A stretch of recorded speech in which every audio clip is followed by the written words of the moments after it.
lights fading in the rear view, old case files, faded stains on every page.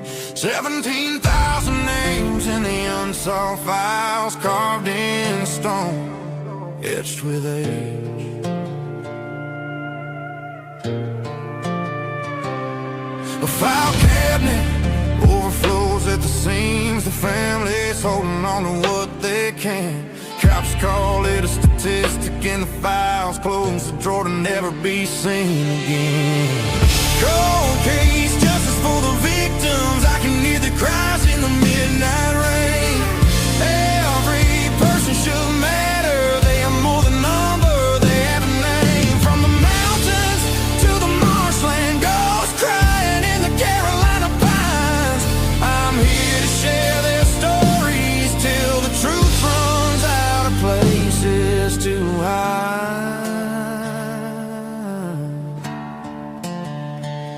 Rusted bolt on the lock of an evidence freezer. Boxes stacked like a house built of pain. 3,868 souls waiting for a chance, for someone to solve their case.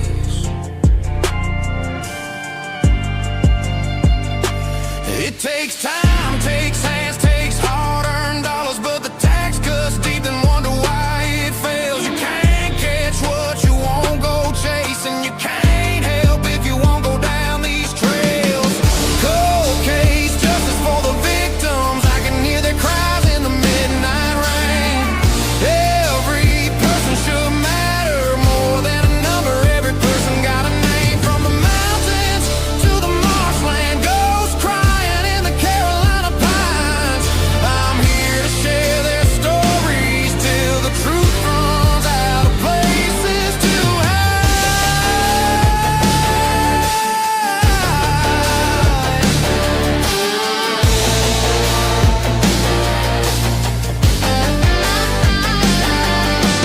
How many fathers never made it home? How many daughters never made it home? How many mothers never made it home? How many sons never made it home? These victims deserve justice, and their families deserve closure. Cold case, justice for the victims. I can hear their cries in the midnight rain. Every person should matter. They are more than number, they have a name. From the mountains to the marshland, ghosts crying in the Carolina pines. I'm here to share their stories till the truth runs out of places to hide.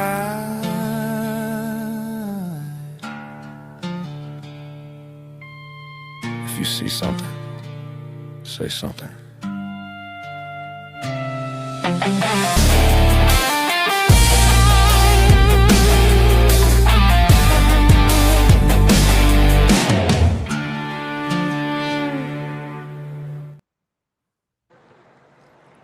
Hey, everybody.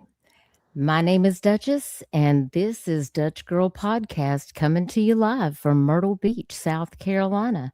I want to welcome everybody in. It's been a while since I've been live. I've had a lot going on, but I want to say hey to everybody because I haven't seen you guys in a while. So I'm going to go over to the chat real quick and just say hey to everybody. I've got a couple of special guests tonight. We are going to be talking about a local case that is a cold case homicide. And I have learned a whole lot about this case. I thought I knew everything there was to know, but it turns out I didn't know anything at all, and neither does the public.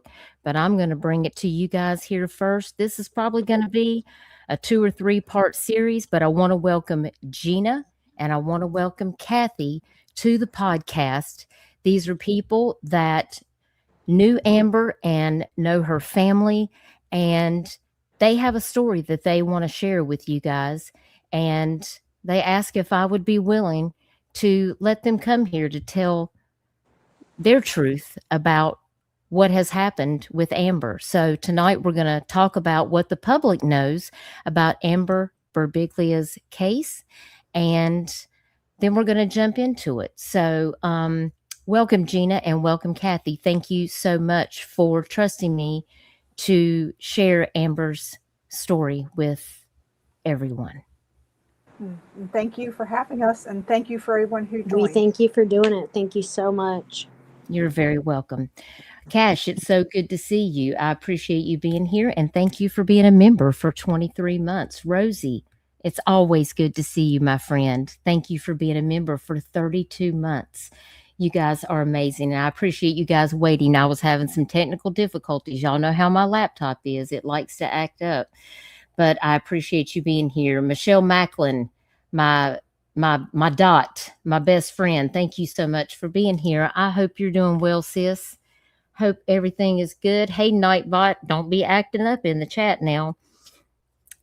Nightbot says, hit the like and sub up. Hey, Lauren, thank you so much for being here. Hey, Dandy Linus, it's so good to see you. Thank you for joining us tonight. Hello, the Five Canes.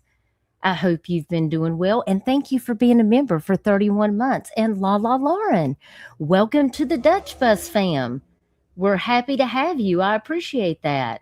And look at Michelle coming in, 43 months. I love you too, sis. Thank you so much. Hey, Matthew, it's good to see you. Matthew's doing his thing out there, supporting justice for Micah Miller. We appreciate all you're doing out there, Matthew. Thank you for being here. Hannah, it's always good to see you. I'm working, doing a flyby to say hi and hit the like. Well, I appreciate you, Hannah. I hope you're doing well. And there's my main dish, Trish, my best friend since we were 4 years old. I'm so glad that you're here. I hope you're doing well. I threw you a wrench. I appreciate you being here. Hey, FarQ, thank you for being a member for 19 months. Hey, Ashley, it's good to see you. How are you doing, love? Appreciate you coming over to listen to this story. And here we have Aaron Fortner's mom, Christina. How are you doing? Y'all, Aaron Fortner is still missing. If you see his flyer, please share it out there. I appreciate you coming over, Christina, and I hope you are well. If there's any updates on Aaron, please do let me know about it so that we can share those out.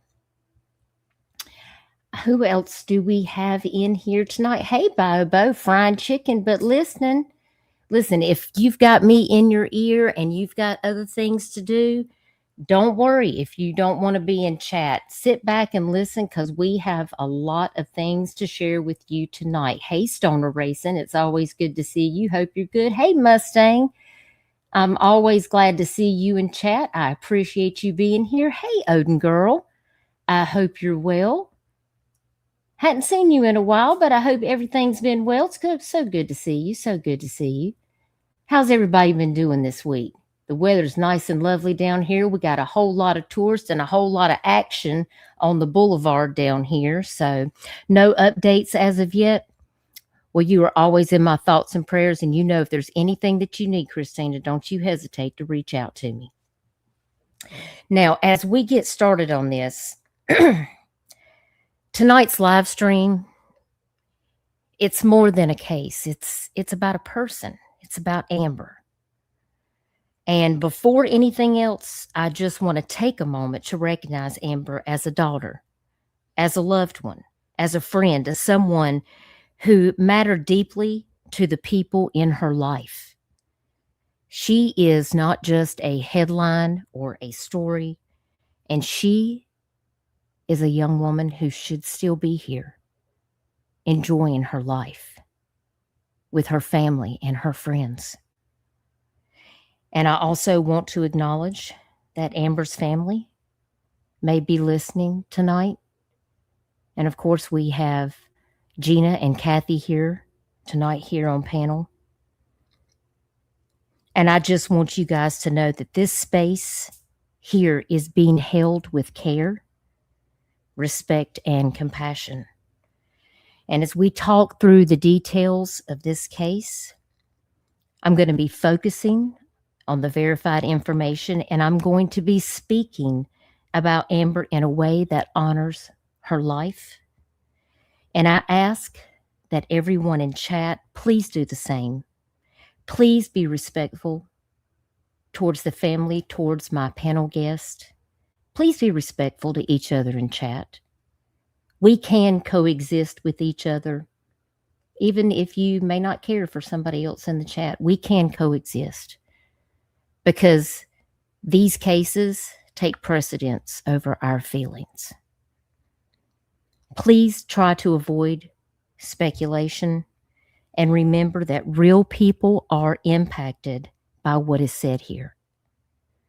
So tonight we remember Amber, and we keep the focus where it belongs, on her and her story and the hope for justice in her case. When I was speaking with Gina about Amber, I told her, I said, I want to make sure that we not just talk about the details of this case, but I wanted to make sure that people knew who Amber really was in her real life, because that is so important. And Gina sent me something that she had written, and I want to read that to you right now. And Gina, I appreciate you allowing me to share this with everybody.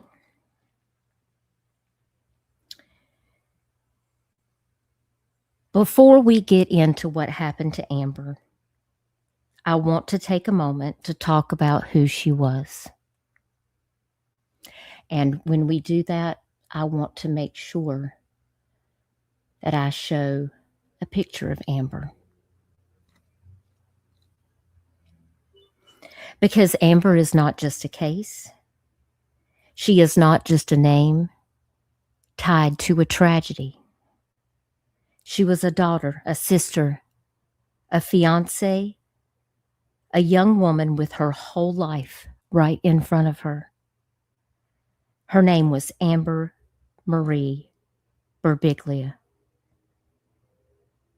Amber was born on July 16th of 1989 in Poughkeepsie, New York, to her parents, Peter and Michelle.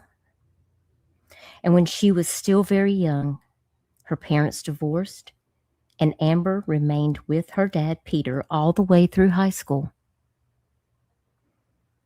And it is in those years that you really start to see who Amber was.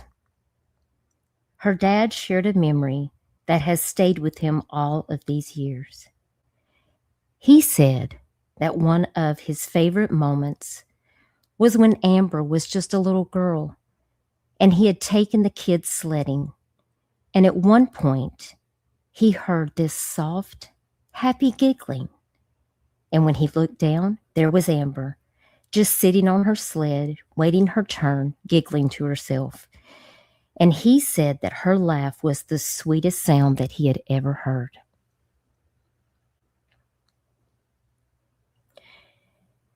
And that stayed with him. And that was Amber. She had this natural joy about her, a lightness that people were drawn to. But she also had a little bit of adventure in her. There's another story her dad told about a morning he was headed to work, and he noticed a ladder leaning up against the bedroom window, the window to Amber and her sister Amanda's room. He remembers thinking, why would there be a ladder there? Later, he found out. Amber had been sneaking out at night to go visit friends when she was supposed to be asleep. And her brother Jeremy eventually told on her. And honestly, that is something a lot of us can probably relate to. That mix of curiosity, independence, and maybe bending the rules just a little, well, that was Amber too. She played girls softball growing up, and she had an outgoing personality that made people feel comfortable. She had a way of pulling people in and making them feel like they belonged. Her mom, Michelle, shared something that really says everything about Amber's heart. She said what she misses most are the nightly phone calls. Amber would just call to say goodnight, just check in to stay connected.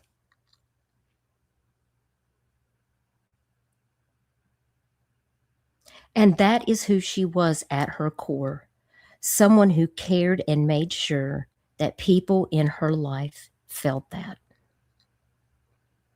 After high school, Amber made the decision to move to Little River, South Carolina, where her mom, Michelle, was living, because being close to her mom mattered. And it's part of why she chose to attend Horry Georgetown Technical College, where she pursued fashion design. She was building a future for herself.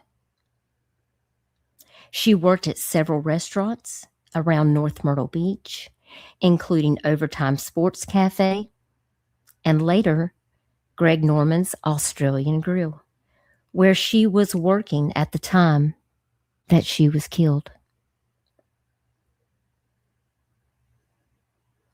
And if you ask people who knew her from those places, they will tell you that Amber had a presence.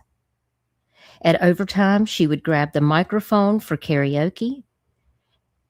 And by most accounts, well, she was not a great singer. But that did not matter. She got up there anyway. She made it fun, and she made people laugh.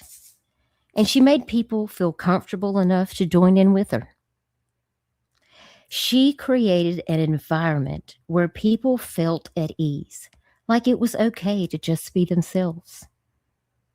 That was Amber. She was bubbly, outgoing, and full of life. And yes, like many of us at that age, she could be a bit of a party girl. But there was another side to her that friends talked about too. Amber was very trusting. Sometimes too trusting. Her friends said she would do things that made them nervous, things they thought were risky, but to Amber, that was just who she was. She saw the good in people. She believed in people. And while that made her who she was, it also made the people who loved her worry. And somewhere along the way, Amber found love. She met her fiancé, Jose, during a short study abroad in England. Jose was from Spain, and he was also there as part of a study group. What started as a connection turned into something real, and they dated long distance for 2 years. And Jose came to the United States to visit her during that time, and they built something strong, something worth fighting for. And eventually they became engaged. They were planning a future together. In fact, the night before Amber was killed, she was out with her friends showing off pictures of the wedding dress that she had just bought. She was excited. She was happy. She was looking forward to what was next in her life. And that same week, Amber had just taken her final exams. She was about to graduate college. She was stepping into the life that she had been working toward. Amber was 23 years old. 23. On the day that she died, she was driving her Mitsubishi Montero, going about her day, running errands, doing the kinds of things that all of us do without even thinking twice. There was nothing unusual about that day. Nothing that would make you think that it would be her last. And that's what makes this story so difficult. Because Amber could be anyone. She could be your daughter, your sister, your friend, your neighbor. She was someone who laughed, who loved, who made plans, who called her mom just to say goodnight. And in a single moment, everything changed. This is the cold case of Amber Marie Berbiglia. Gina, Kathy, is there anything that you want to say before I get started? Sorry, that's my bug zapper. If you guys hear that in the background, I'm so sorry. So thank you so much for bringing this to light. It's something that means a whole lot to her friends and family. And like you said, this could be your daughter or your sister or your best friend.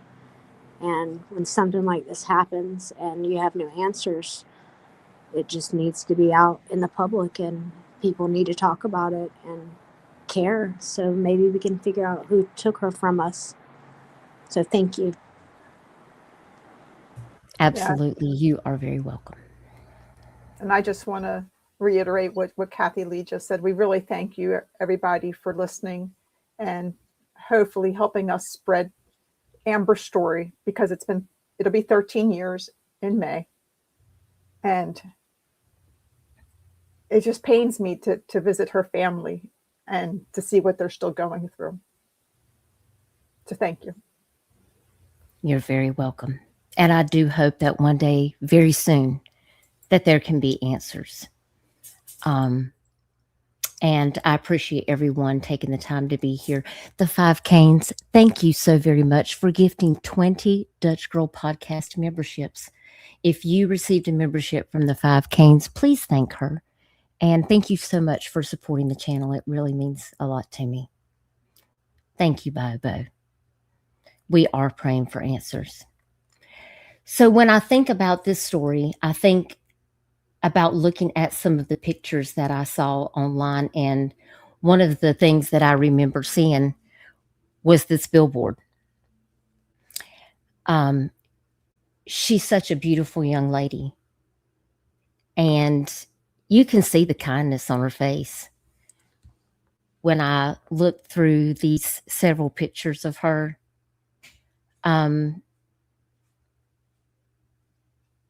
she just looks like she has just a genuine heart. And when I read your intro, it gave me chills, just to think about that, just being out running these errands, as you can see here on this footage from the Murphy's gas station. This is Amber going in there in the gas station the day before her murder to buy a drink. Just doing the daily activities of things that we normally take for granted that we're just going and doing. You never know when something is actually going to take place. So as we talk about this case, if you're listening, whether you're on the replay, just remember this content does include sensitive topics. And thank you, Five Canes, for posting that. It includes trauma. It includes loss, emotional challenges. So please be mindful. If this is not the stream for you, please do come back another time. But if you are able to stay and listen, we are going to give a little warning before we get started, because some people may come in and not realize that this stream does discuss some very difficult topics, and we are going to discuss difficult things. So I won't try to keep you guys here very long. Like I said, we may have to cut this into segments, but I want to introduce you to what the public knows about Amber's case so that you guys can kind of know where the story lies in the public. And then when Gina and Kathy talk to us in more detail about the timeline and things that weren't mentioned in the public, I think you're going to have some questions. I think you're going to have some thinking outside the box, because it really opened my eyes to some things that I never would have considered if I hadn't been given the information I was given. And if you just look at the case facts on social media, from news sources, you're not going to get that information. But these are people that actually knew Amber, and they've known this information from the start. Don't think that law enforcement doesn't know this information, but remember, law enforcement only puts out the information that they want the public to know. But it's been almost 13 years, y'all. May the 3rd is going to be 13 years that this case has been cold. And that's why it's time that we talk about this case. We have got to get Gina some help. Gina runs a Facebook page for Amber. If the mods could please drop the Facebook group Justice for Amber Berbiglia in the chat. If you are in Discord, I think it's in the mod links chat.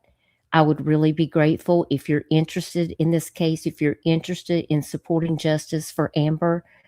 I know that she would be really grateful if you could go over there and follow her on Facebook. She's working on getting a website started for Amber, and that is in the works. And as soon as she gets that up and running, then we will be sharing that website so that you guys can go over there and see everything that there needs to be seen on the actual website.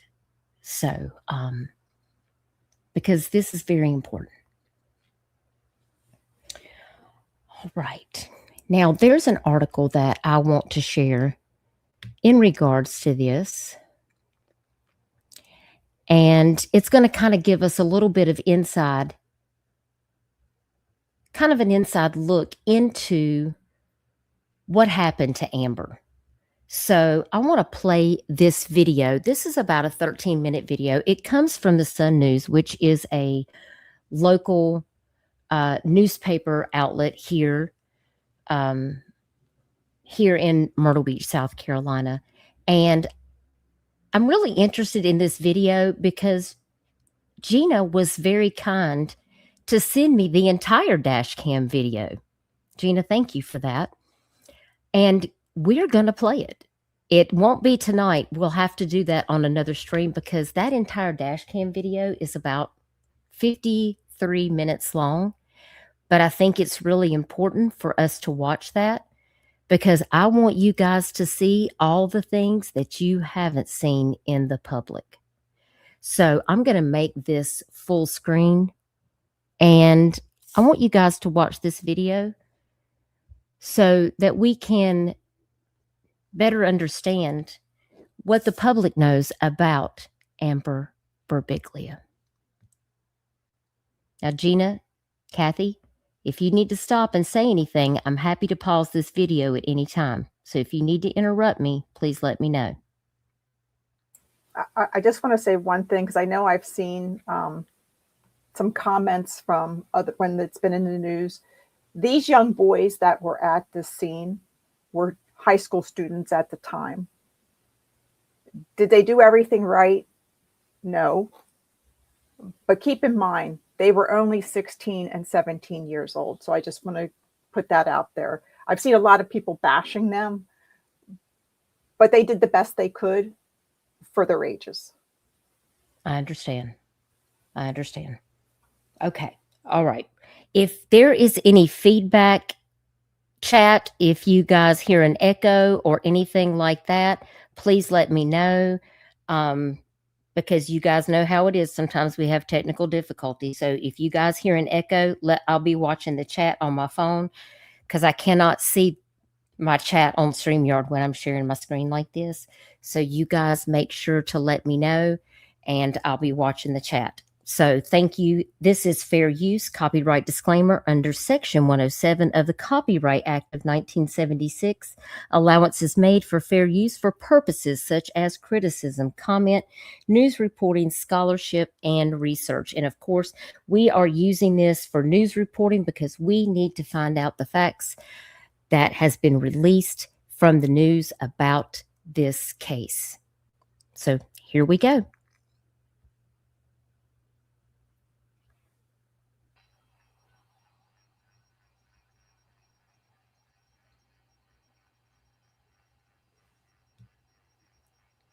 This is the area where all of this took place, apparently.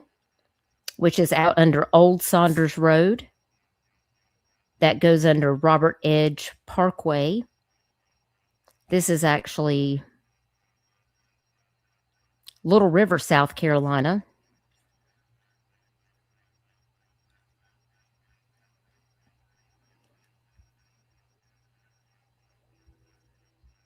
And you can see here, that is Amber's vehicle.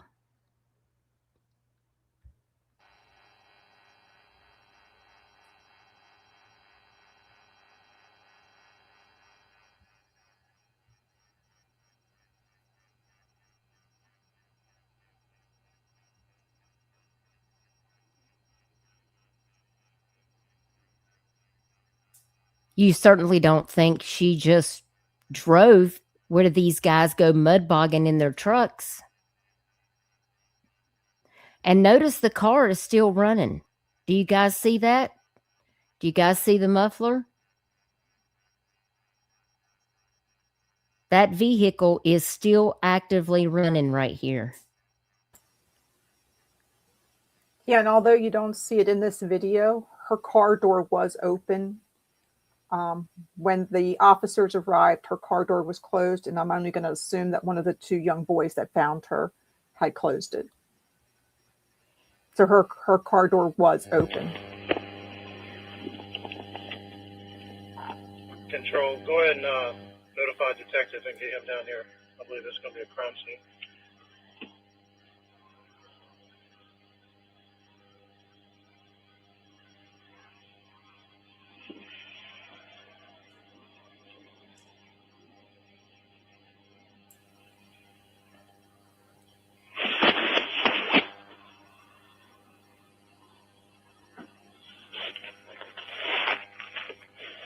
And to answer the one question real quick, no, she would not have gone mudding, nor was it an area that she would have gone to. There you guys go. Yeah, I'll agree with that. I knew Amber very, very well, and she loved her little SUV. And she was from New York. She wasn't from, like us, the Carolinas, where for a pastime we'd go mud bogging. She's not that kind of girl who would have ever pulled into that on her own accord. Right, exactly. Now, this all occurred, guys, on Friday, May the 3rd of 2013 in Little River, South Carolina. And Amber had recently returned from, studying from fashion design. She had went to London, which is where she had met Jose. She had come back. She was graduating college, and she had went about her day. And we're going to talk about that timeline in detail. And apparently, they get a 911 call at 4:15 that day to come out to this scene. North Myrtle Beach Police is the one that you see here on the scene. But this is actually not their territory. This is actually not in the North Myrtle Beach city limits. But they don't find that out until later. And Gina, what did you tell me about this?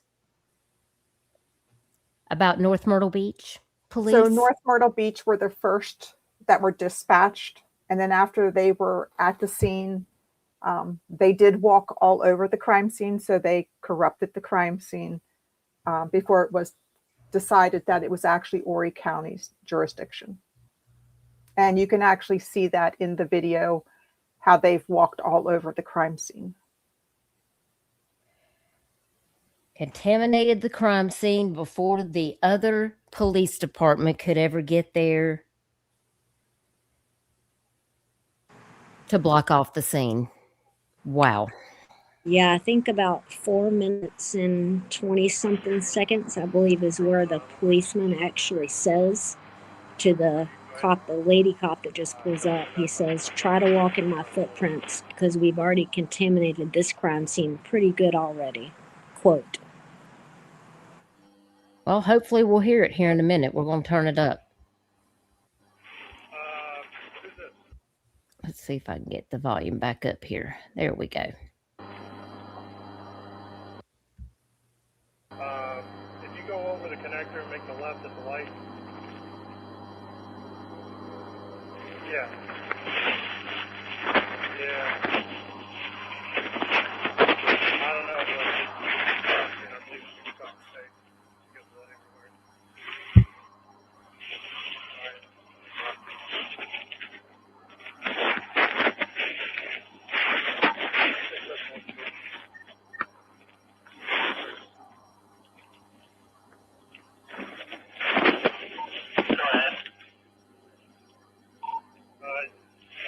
We gotta double check if this is our jurisdiction.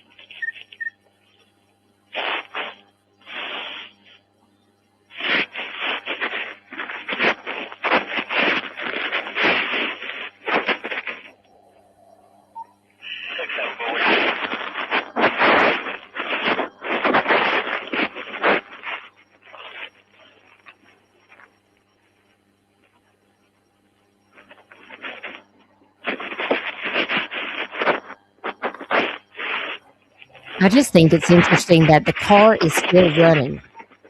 So this is a fresh scene. Yes,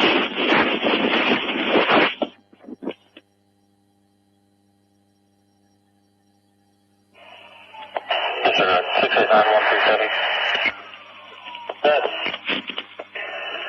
Can you take a 21 right now? Yeah, there's guys from right here. I wouldn't bring your Crown Vics over here. You got to park out here and walk over here. Sure, I'll be out with them.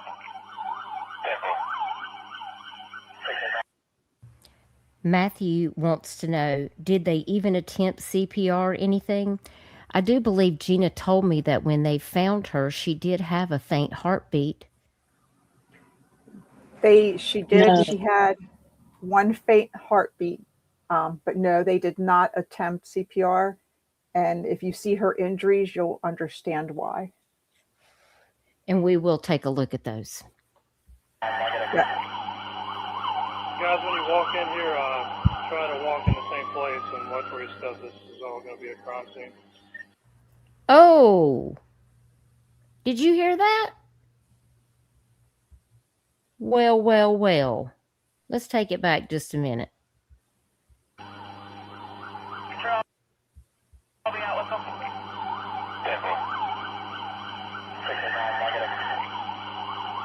Guys, when you walk in here, try to walk in the same place and watch where you step. This is all going to be a crime scene.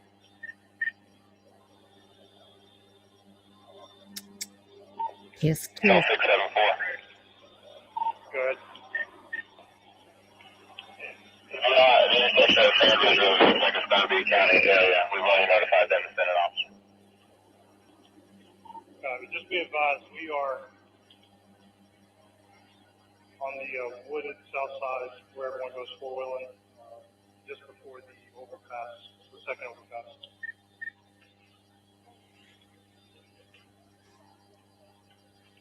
Michelle, I think they should have done This appears CPR. to be county jurisdiction. Copy. You go ahead and tell them what we got. Affirmative.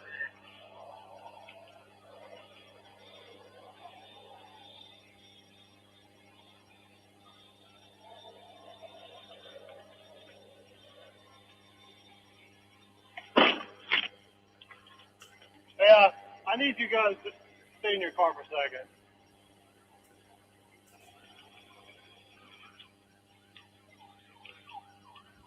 Which part, Trish? Did you hear it? Okay, you did hear it? Okay, good. Oh, you're welcome, Rubber Ramada. I'm so glad to see you. I hope you're doing good.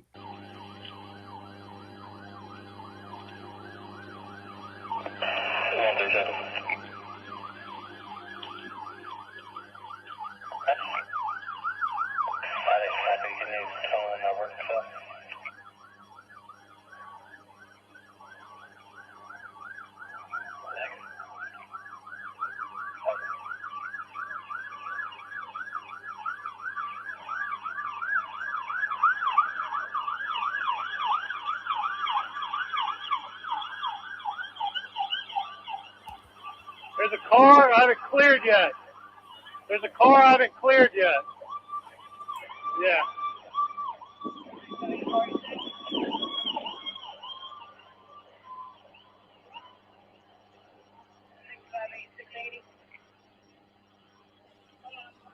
You're fine.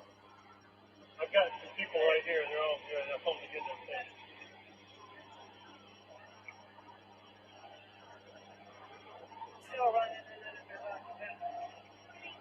They were the ones that found him. I told them there's a crime scene. I'm stepping everywhere.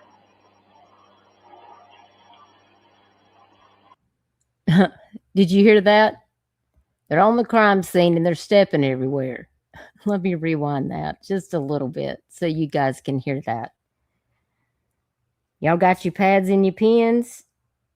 Make sure you're clocking all of this now. You're fine. I've got some people right here. They're all good. I'm supposed to get them things.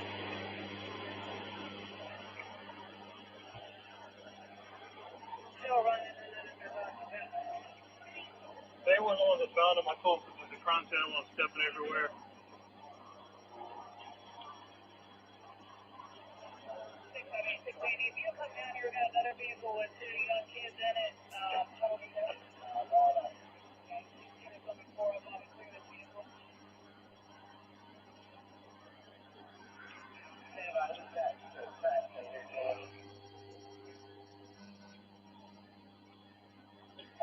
I'm going to try to. There's steps. There's steps all over there, but.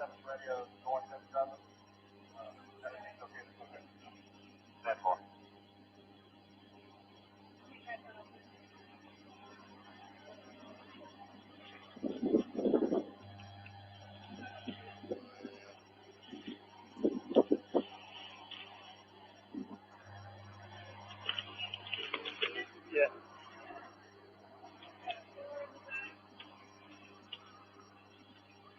It's clear.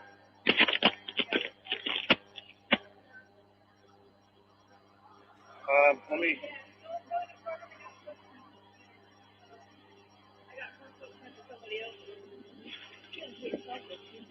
I don't see a gun. There's a lighter and there was a shoe. And she has blood coming out of her face. You guys do me a favor. I need to write down your names and numbers on here. Hannah, thank you for being a member for 6 months. I really appreciate you supporting the channel.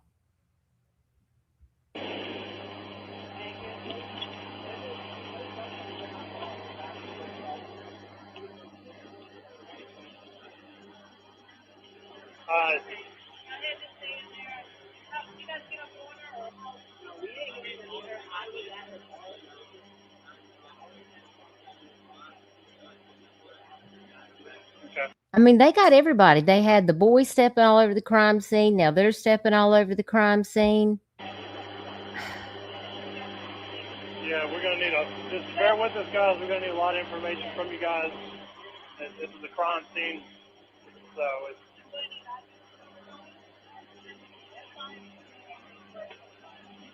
And I need you guys to write statements for me.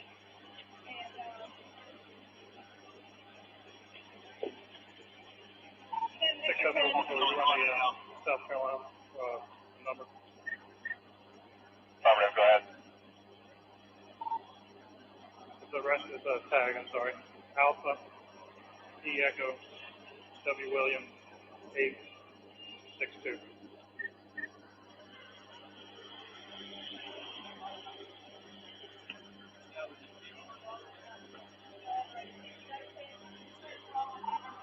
You don't have to give us a read back, but that's the vehicle that they're going to be on with. At 10-4.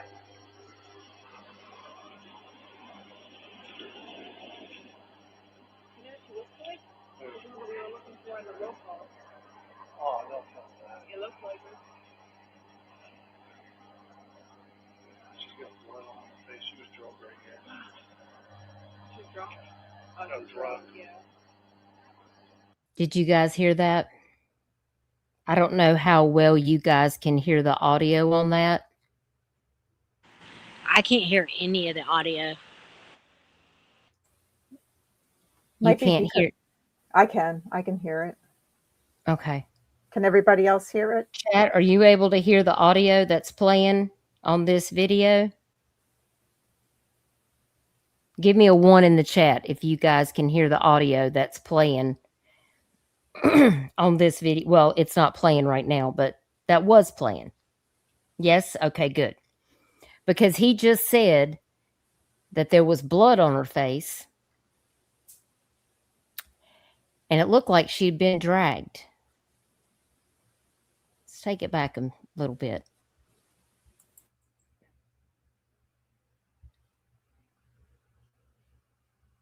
Careful.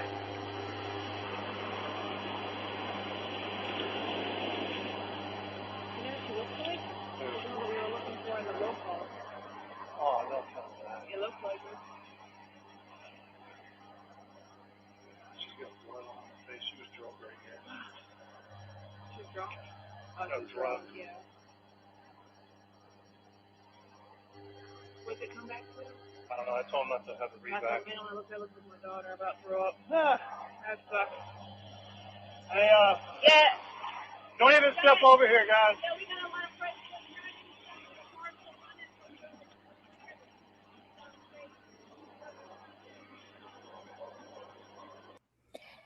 Matthew asked, was her vehicle returned to the family after being processed for evidence, or is it sitting in a lot somewhere? Gina, would you like to answer that? It was returned to her family about not even 2 weeks after this, and they got rid of it.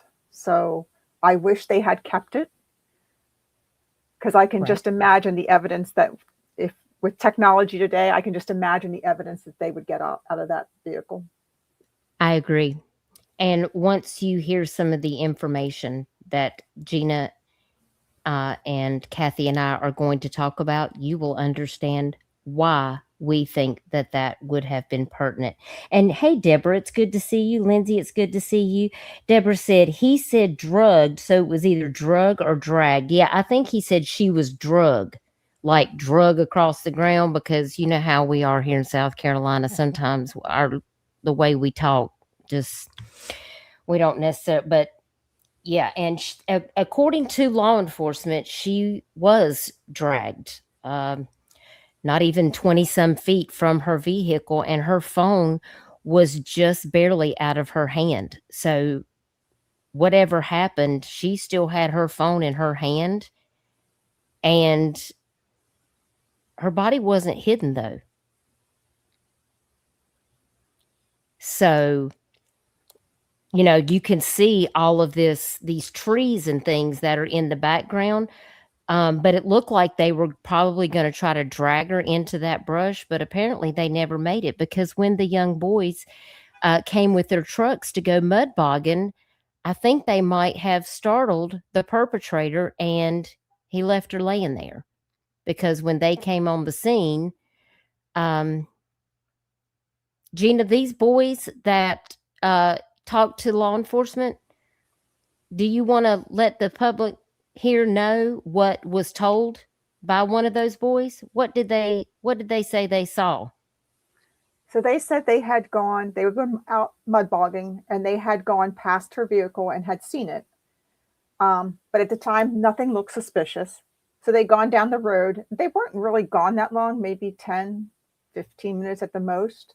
And when they came back, they saw her vehicle still there running, and they saw her driver's door open, which threw a red flag to them. So they thought maybe she was stuck, and that they were going to go offer help to pull her out. And that's when they realized there was nobody in the car, and they had seen her shoe in the mud. And that's when they started walking around, and then saw her sunglasses laying there, and then to her body. So I think they interrupted the person her attacker. Now, when who was it that originally saw somebody walking away from this area where the vehicle is initially? That was another group of kids that were out mud bogging. As you can see, it clearly rained that day, and it was a perfect day for them to do that. Another group a young boy from another group had said that when he was out, he also saw her car, but he actually saw a light-skinned black man with dreads walking away from her vehicle, walking towards Sand Ridge.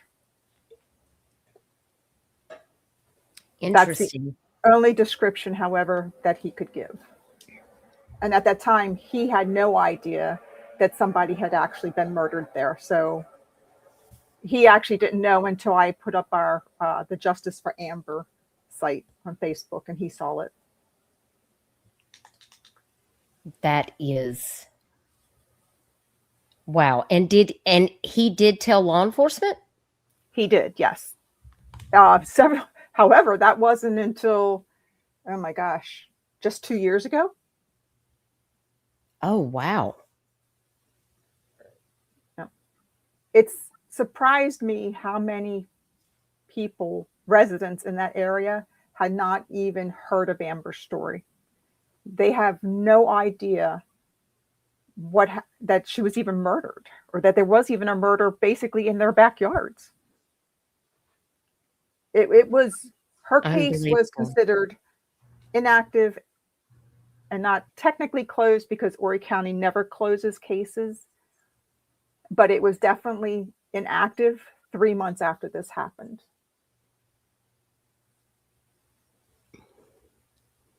And the public got a total different story of even where her vehicle was. Because initially, when you look at the media coverage, they actually have her car underneath the parkway, which everybody was like, so many people would comment it, oh, this is a road rage, because it actually looked like a road rage incident. Right. They didn't see her going down this, that her car was actually found down this dirt path. What they saw on the news was that it was found underneath the parkway on the road.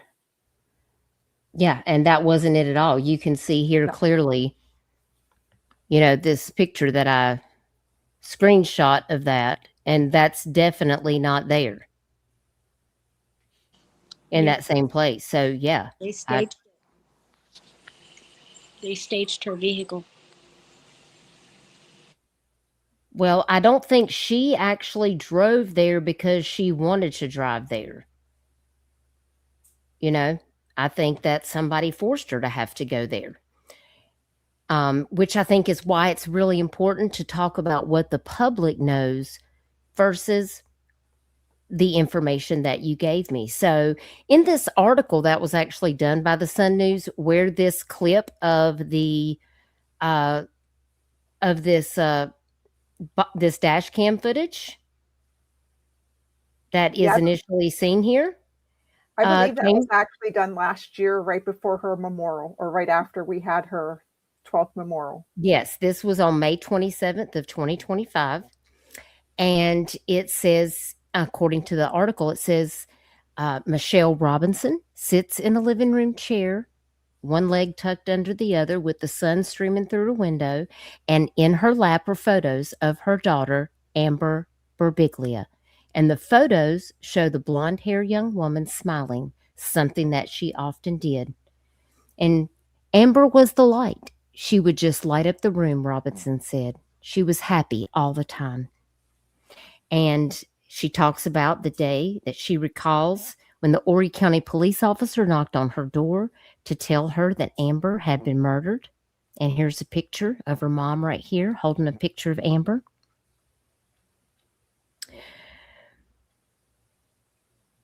How is Amber's mother doing?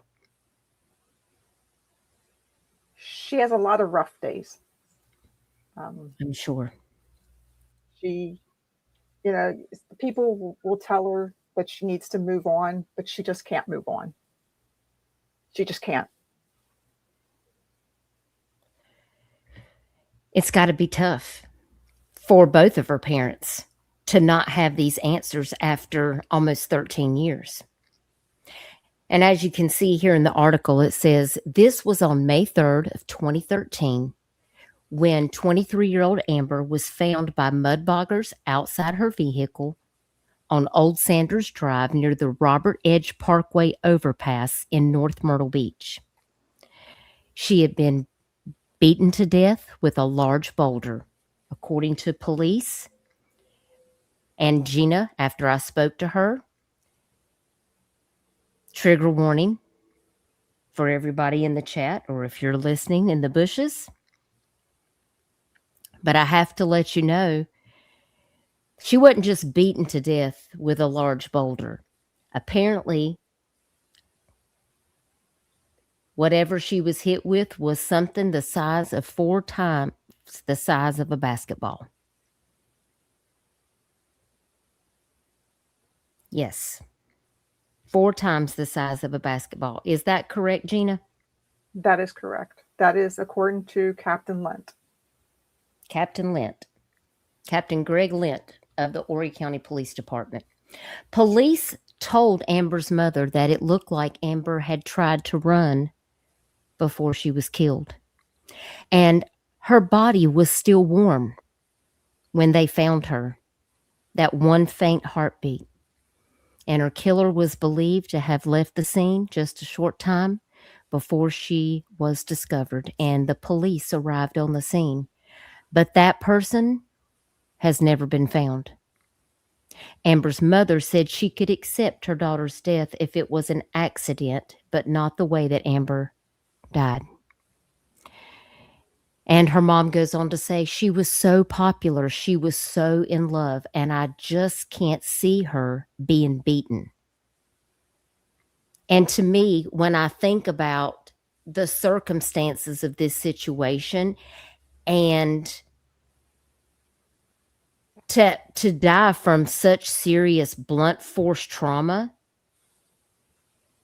to the face and head at something that's supposed to be 4 times the size of a basketball. And make no mistake, back then there was lots of large pieces of rock and concrete because they had just built that Robert Edge overpass. And so there was a lot of that hanging out in that area underneath there because it was a large construction area. Seems very personal to me. It seems like a very personal crime. There was no robbery. When police finally did investigate and look into her vehicle, that's why her vehicle was returned to the mother. Her phone was in just inches from her hand when they found her. Nothing was stolen out of her car. It didn't look like a robbery. Did somebody happen to be in the vehicle with her that forced her to drive out to this basically deserted area? Really, the only people that ever went out there was the kids who went out there in their trucks to mud bog. But as y'all could see, there was nothing out there. Now, as of today in 2026, there's a whole housing development going up right there. So it doesn't look like that today. In fact, I'll have to go out there and I'll have to go live out there one day to show you exactly what it looks like now. But this seems very personal. Michelle says, how did someone lift that? That's a question that I'm still trying to figure out. That's the million-dollar question. Yeah, because how did they come to the conclusion that it was something 4 times the size of a basketball? I'm just wondering how Lieutenant Lent came to that conclusion. Did the coroner say that? They actually had it or still have it. I cannot have them confirm whether they still have the evidence in their evidence room. They had the boulder because that's exactly what he calls it. He calls it a boulder in their evidence room. And he said they were really tired of moving it around. Yes. Oh, that's very interesting. They call it a weapon of opportunity. Yeah. Well, That makes sense. The main dish, Trish says, was there footage from the last place she was at, the store? Yes, and we're going to get into that. In fact, we're going to go through a timeline to look at all the places that Amber was and the places that were left out of that timeline, because Gina was kind enough to make me a timeline, and we're going to go over that timeline too. And in this story, it talks about that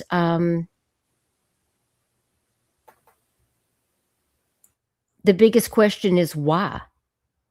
Why would somebody murder Amber like this? It seems very personal. And obviously, her mother's not the only family member who has that question, because I'm sure Gina and Kathy have both asked themselves that question, as well as her father, probably her sister, other people in her family, as well as her friends. And Amber is still one of at least 60 unsolved homicide cases in Horry County. And as you guys saw in my intro, if you were here for that, I featured several homicide cases that have been open since 1984 that have not been solved here in this very county. 60 unsolved homicide cases. That's a lot, y'all. Now, this person that may have been interrupted in Amber's killing, just like Gina had said, it rained earlier that day, making the roads very muddy, and this area very muddy, which is why those kids were out there mud bogging. And of course, the area looks, like I told you, very different today as what it looked like in 2013, located near where the crime scene is. And apparently it was teenagers riding ATVs along a dirt road that actually found Amber, according to this article. And they had passed her vehicle that was stuck in the mud. And of course, you see Gina here featured in the article as the family friend that's been working to keep Amber's case in the spotlight. And we appreciate her being here, as well as Kathy. And when they rode back by, the vehicle was still there. So they had pulled over. Those kids had to try to offer help. And that's when they noticed that car was still running. The driver's door was open. We are assuming those kids are the ones that closed that door. But no, Amber was not inside. She was laying about 20 feet from her vehicle.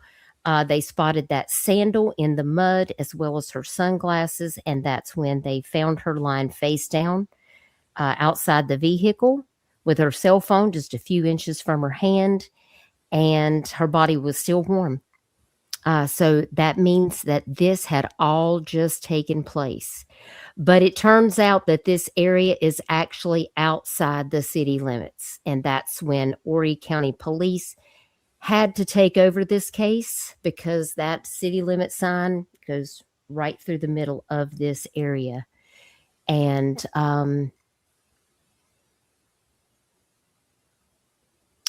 says an officer asked for dogs to be brought to the scene. They just left here, whoever did this. Did they ever say that the dogs found anything, Gina? They said that they had picked up a scent and they quickly lost it. And that could have been because of the rain. Mm-hmm. We were told it depends on the handler. I don't have any expertise at all in canines, so I can't verify that. Well, it says here that they thought Amber was beaten so badly that police thought she had been shot. Y'all, that had to be pretty bad. And later, that autopsy that was conducted, it was determined that she had died from blunt force trauma. But something that was very interesting to me, Gina told me that the family tried to get the police to give them a copy of the autopsy report, but the police didn't want to do that. And Gina, you had to get the autopsy report yourself. We actually got it accidentally, I believe, because we were told initially we could not have it. It was an ongoing investigation. It was still active. That was we requested that about a year and a half ago. And then lo and behold, about 2.5, 3 months ago, it shows up at Michelle, Amber's mom's mailbox. just out of the blue. Wow. Michelle Macklin, did you hear that? Because Michelle and I were discussing this, and I had told her that, and she said, that just doesn't seem right. And I said, well, I'm telling you, they would not give the family the autopsy report.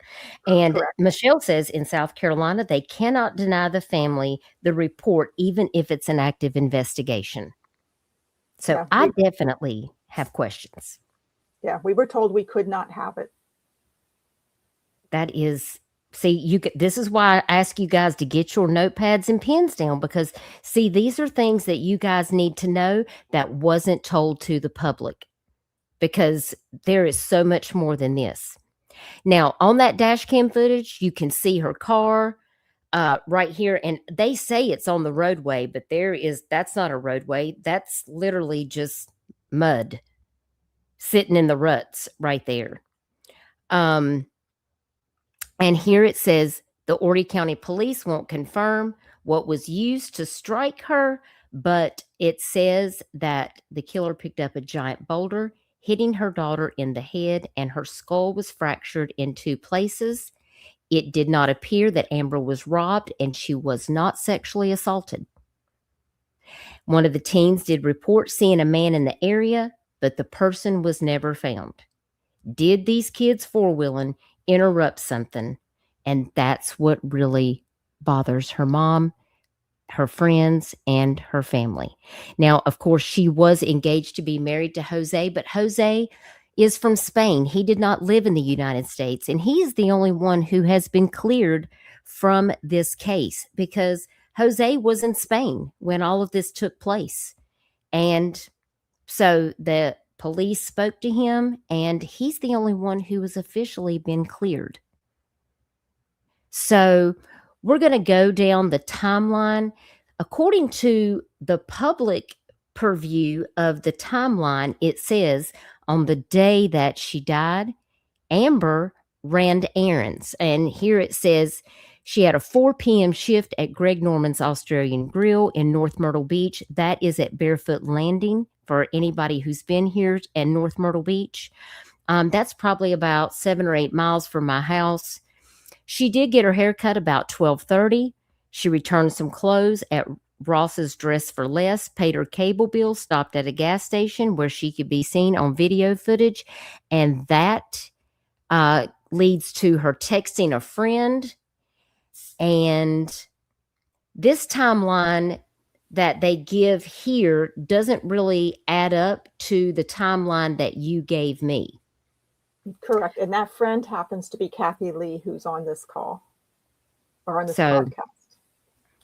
That's why we have Kathy here, because we have questions that we want to go over. And the timeline that you gave me, I felt was very specific to what we wanted to know. And I don't think that I uploaded the timeline onto this. So let me see if I can add that on here. It's probably going to be pretty small. So even if I put it on screen, if you're watching it on your phone, or even if you're watching it on your, let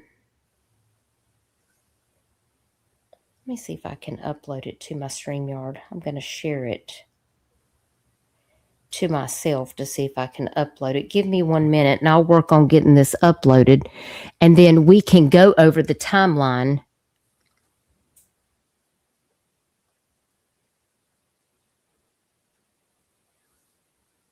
While you're doing that, Kathy, kind of go over the timeline from the night before Amber was murdered? Yes, that would be excellent. Kathy, why don't you talk to us about what happened the day before Amber went missing? Now, I know that she had some friends when she used to work at Overtime, some people that she used to hang out with. She worked with you at Overtime, Kathy. Is that correct?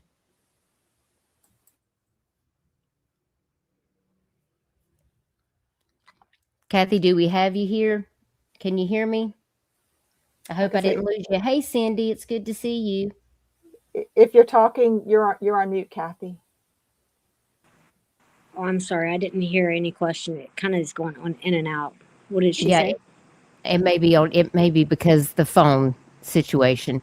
Now, tell me this, before we get ready to go over the timeline, I want you to talk Hello? to us about, can you hear us? Yeah, we may have lost her. We may have to kick her and she may have to come back. We'll have her to come back here in a minute because I think that sometimes when people are on their phone and we have them here on StreamYard, sometimes we end up losing. Can you guys hear me? Put a 1 in the chat if you guys can hear me okay.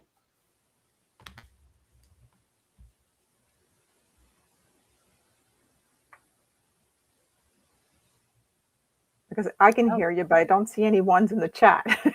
Kathy, you wanna turn off your camera? And I can try to add you on here. Let's Can you see hear me? now. I can hear you now. Okay, perfect. I'm Perfect. so Yeah. sorry. I didn't hear anything. It's okay. Sometimes, remember I told you about how when you come up on your phone, it Yeah. may get to a point where you can't hear. If that happens, just drop off and then you can come back.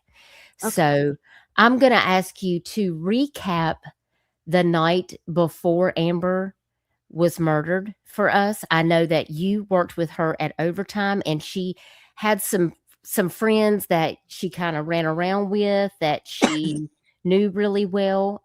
And She did. walk us through what happened the night Okay. before all of this happened, and I'm going to upload that other timeline for us to take a look at of the day of that all of this took place. So you walk us through that, Kathy, and tell us what happened the night before. Okay. So I was at work that night and Amber was not. I was at Overtime Sports Cafe that night and she, I guess, was off. So when I got off work, a friend and myself decided to go next door to the bowling alley that had a bar. And it was just a place that a lot of us would frequent. So I walked in and Amber was there. And she was happy. She was having a good time. I didn't expect her to be there. So I walked up and I hugged her and we talked and we hung out for a little while. We had a friend that unfortunately was a little intoxicated. So we spent kind of, when I got there, things happened before I got there though too that I'll tell you about, I didn't know about. So when I got there, we were kind of like babysitting one of our friends. But apparently before I got there, there was an altercation that broke out. I did not find this out until after she had passed away. She did not tell me about this. I found out about it later. So basically, she went to the bowling alley with, am I allowed to say their names? You can say first names. Okay. She went to the bowling alley with Eddie and Omar. I'm sorry, Eddie and Sean. They were two friends of hers that she had recently, within 6 to 8 months, before all this happened, had just met. I actually met Eddie through Amber. So apparently before I got there, Amber was showing everybody her pictures of her wedding dress that she just had been fitted for with her mother and I think her grandmother. She showed me when I walked in, but apparently Eddie started screaming at Amber saying, well, F you, basically, you can find your own way home. So, and they left her there. But she had driven there, so I'm not sure like why he said you can find your own way home. But he got really, really mad at her for something. We know nobody knows why, and cussed her out from one end to the other and walked out on her. Then I walked in, and she didn't, she didn't act like anything had just happened. That's why she didn't tell me about it. But we just had a normal night. We hung out there at the bowling alley at the bar for about an hour or two. And then the whole group decided to go over to Molly Darcy's, which is one of our friends' Irish bars that was right on the ocean. I think it's right down 21st Avenue. And we had a great time. We danced. We, had a couple of drinks. And everything was great. At the end of the night, I did kind of like I always do, and I just tried to like sneak out because I'm not a big drinker, and a lot of my friends, they'll stay till the bar closes, and they'll just keep going. So Right. I kind of have to sneak out, or they'll be like, "No, don't leave," kind of thing. So it's actually on camera at Molly Darcy's. The police showed it to me. You can see me walking out the front and Amber chasing me through the like pool hall part of the bar. And then you can see us hug. And she came up to me. She was like, "Where are you going?" I said, "Well, I'm just going to go and go home, but she was like, "Well, let's try to do the beach this weekend. Let's try to hang out." And I said, "Okay, are you okay to get home?" She's like, "Yeah, I'm fine. I'm going to leave here in a little bit." And we hugged bye. And that was the last time I saw her. Um, Wow. until there was, I don't know if you want me to go into the next day. Well, I can pull up let me see if I've got this on here now. This is now, and I know you guys are not going to be able to see it, but this is the timeline that she gave me. So I want to make sure that I read this out because it's very specific. And these were things that were not included in the timeline that was released by the media. So that's why I feel like it's very important. So as we go over it and you think of things that you want to add to that, I'll go over each one. And then if either of you have anything that you want to add to the event, please do that. Okay. The very first one, at the morning, Amber Skyped with Jose before heading out to run her errands that day. And then at 12 p.m. was actually the haircut at 505 Highway 17 North in North Myrtle Beach with her hairdresser. And that shop is no longer at that location. But at 12:30, Kathy, that's when you received a call from Amber. Tell me about that. So basically, she called me. Andrea, that was my hairstylist name. She had went to the place I get my hair done. So I received a phone call at I think 12:30, and she said, "Hey, Kathy Lee," everything sounded normal with her. She was happy. She was doing good, but it was a very brief phone call, which now I really, really regret. I wish I would have asked her a couple of things, but hindsight is 2020, right?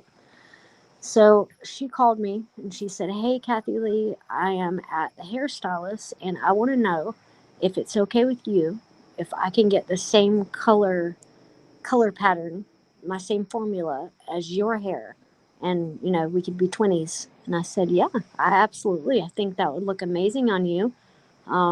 Send me pictures as soon as you're done. Yeah, I'm excited to see it." So she basically just wanted to make sure they wouldn't make me upset or something. I don't know. She was just being sweet like she normally was. And then I told her, of course, I don't mind. And she said, "Okay." And then she said, "Well, I'm in the chair right now and I'm being rude. I don't want to, be on the phone while I'm sitting here with Andrea. So let me let you go, but I'll call you back." And I said, "Okay. I hope it looks great. Just send me pictures when you're done." So she kind of rushed us off the phone because she said she didn't want to be rude. But that was all that was said on the phone call. She asked me about the color and then told me she didn't want to be rude, and we got off the phone. Okay. Now it looks like the next time slot is at 1:16 p.m. And she was caught on the traffic camera at Club Wyndham, and that's on Ocean Boulevard. That's at 410 South Ocean Boulevard in North Myrtle Beach. And again, she was picked up by a traffic camera. The next time was at 1:20 p.m. She was actually seen on camera passing the Atlantic Breeze Lodging at 1316 South Ocean Boulevard, North Myrtle Beach. And that time is approximate. Next on this timesheet is 1:45, and this is when she returned the clothes to Ross's Dress for Less, and this is at 10835 Kings Road in Myrtle Beach. The video confirms this, and the police dash cam picks up Amber's car turning into Ross's. So we know that this is accurate as far as when she went to return those clothes at Ross's. That was at 1:45. At 1:57, she is seen at the Easy Car Wash, which is just right down from Ross's, right by the Murphy's USA. All of this is on Kings Road in Myrtle Beach area. So at 1:57, she's passing the Easy Car Wash, and at 2 p.m., she's at Murphy's. At 10,826 Kings Road, Highway 17, and that is the convenience store that she is seen making a video purchase. And of course, that time is proximate also, and that is a picture right here from the Murphys, right here, that you can see here. And then it goes to 203. She is down at Dodge's Southern Style Convenience Store. We call it Dodge's Chicken. And that's in Atlantic Beach, which is part of North Myrtle Beach. And everybody knows where Dodge's Southern Style Chicken is. That is on Highway 17 South on 27th Avenue. There is an intersection there. And that is where the old 810 billiard and bowling used to be, right beside Nick's Cigars. I think it's a Cricket Wireless now because they've moved the 810 bowling to 11th Avenue South. So, but that is right by. So it looks like she was picked up on traffic cam, turning down a side street at 203, and at 207. She was seen on camera at the 810 billiard and bowling. So it was interesting that you said that Amber used to actually live out behind that area, Gina, behind the 810 billiard and bowling. Yes, she did. Yeah. That is interesting because when all of this took place, she was living out on Golf Colony, which is Highway 9. Yeah, she had moved there maybe 6 or 8 months prior to that. Before Okay. that, she lived in that little hotel, like re-rent by the month hotel right behind the bowling alley. So did she possibly know people that lived back there behind 810 billiards and bowling? Yes. Okay. I'd been over there a couple times when she stayed there, but that was not the safest place. There was some really sketchy people that lived there. There was one lady in particular that I'm sure was not in her right state of mind because of either substances or something, but she seemed very, very scary to me. Oh. And Amber also told me once that she was either there or she had heard about it, but someone tried to open her window. That it was a cheap hotel, and it wasn't looked highly upon kind of thing. And someone tried to break in one night. So yeah, it wouldn't. She definitely knew some people. I don't know if they still lived there 8 months later, but very possible. Yes, and not good people. I've lived here for almost 30 years. I moved here when I graduated college, but my parents had always had a house here. So this was like my second home since I was a kid. So I'm very familiar with this place. And when I think about that area out behind Dodge's Chicken, Yep. there's a lot of drug activity. Yeah, that's a very, very bad area.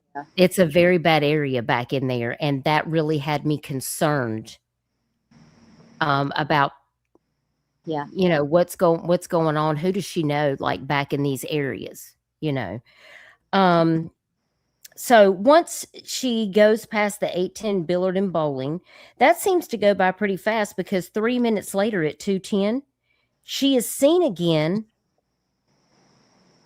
on the backside of the hotel Club Wyndham, again on Ocean Boulevard. Again, that is 410 South Ocean Boulevard.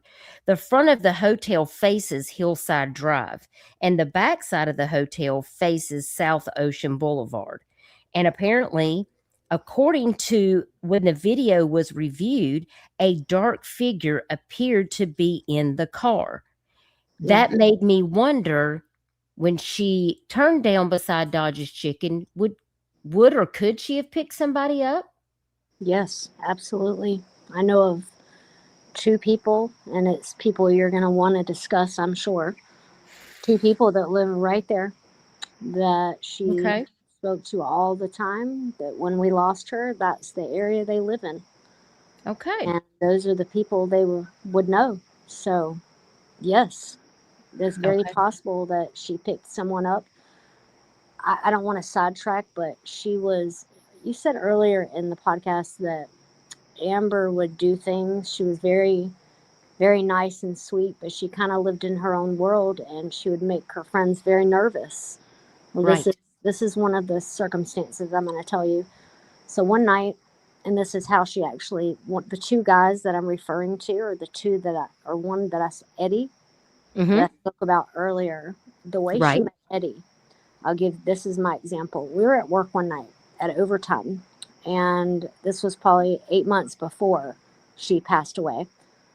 And she said, well, I'm going to go to the gas station real quick. I'll be right back. I said, okay. And then she comes back about 30 minutes later, and she is soaking wet. And I'm like, girl, what happened? Like, she was like, well, there was this guy walking, and I just decided to give him a ride home. And I freaked out. Wait, I was she like, she picked up a hitchhiker that she didn't know? yeah. She picked up a guy, the Eddie guy that she started being friends with, that she went to the bowling alley the night before she was murdered. That's how she met Eddie. She was at work with me, said she had to go to the gas station, and it was pouring outside. And when she came back, she was soaking wet. And then I asked her, what happened? Why are you wet? She said, well, there was a guy walking in the rain, and I decided to give him a ride home. And I said, Hmm. what? You let, it's nighttime. It's dark outside. What do you mean? You let some guy you don't know in your car? She said, yeah, it was fine. I was like, Amber, that's how you end up dead. Like, you Oh don't my do gosh. things like that. And she was such a sweet girl, but she was very, very naive.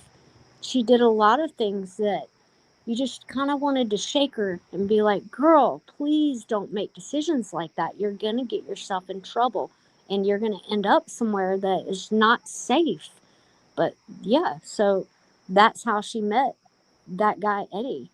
And That definitely helps us to understand. yeah, she was a great sweetheart girl, but she just did not have any sense of security, or danger, that something could happen to her. So So that after leaving Murphy, she goes by Dodge's Chicken, turns down a side street, which I'm assuming is Madison. Isn't that Madison Drive? I'm That not goes right sure. behind where the old bowling alley is. I believe that's Madison. That is So, Madison. okay, so it is potential that she could have had the opportunity to pick someone up and then be seen going back by Club Wyndham at 410 South Ocean Boulevard, because there appeared on the camera that there was another figure, a dark figure, in the car with her.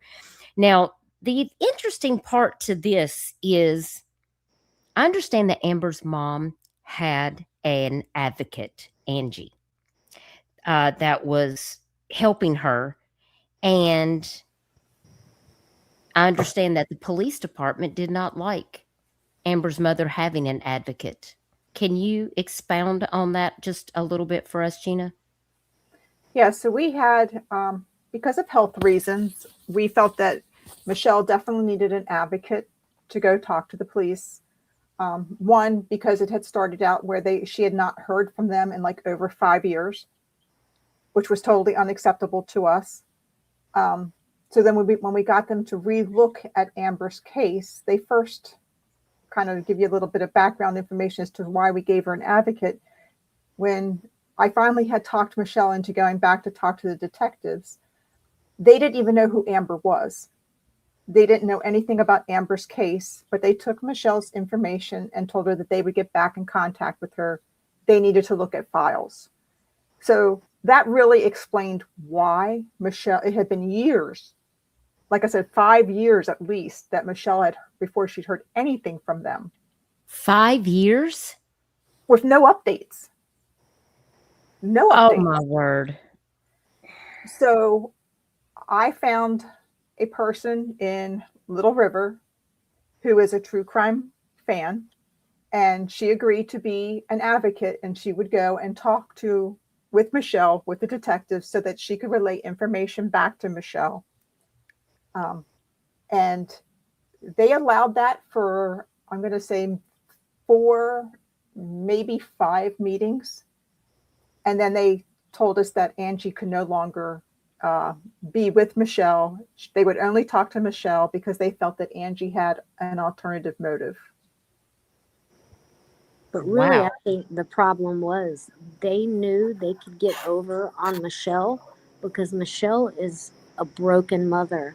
Michelle, it's hard for her to keep her mental state together or even remember anything they're telling her. So I Right. think that the cops were very, very corrupt, just like that dash cam photo where they admit they contaminated the crime scene pretty good already. I think that they never thought that would see the light of day. Nobody would ever Mm. see that. So I think that the reason they didn't want the other lady there is because that held them accountable. And Right. Michelle couldn't mentally keep up with anything they were saying. So I think that it was in order, in my opinion, to hide things. It's They terrible. had somebody in there who was mentally stable and understood what they were saying, and then all of a sudden they have a problem with that. So that's my opinion of why. And Right. this is why we talk about cases here, because we have to talk about, what's going on with our law enforcement agencies, because unfortunately, and as a taxpaying citizen here in Horry County, sometimes it makes me embarrassed Me too. because of our police department. Because if you fast forward into 2026, everybody knows everything that's going on about how HCPD has been complicit in situations that have happened involving Micah Miller, Scott Spivey, and other cases that have happened in this county. And it's not a good look. Yep, and they don't want that for all the tourists. And this shows me that this pattern has been going on long before these cases ever came around. This is back in 2013.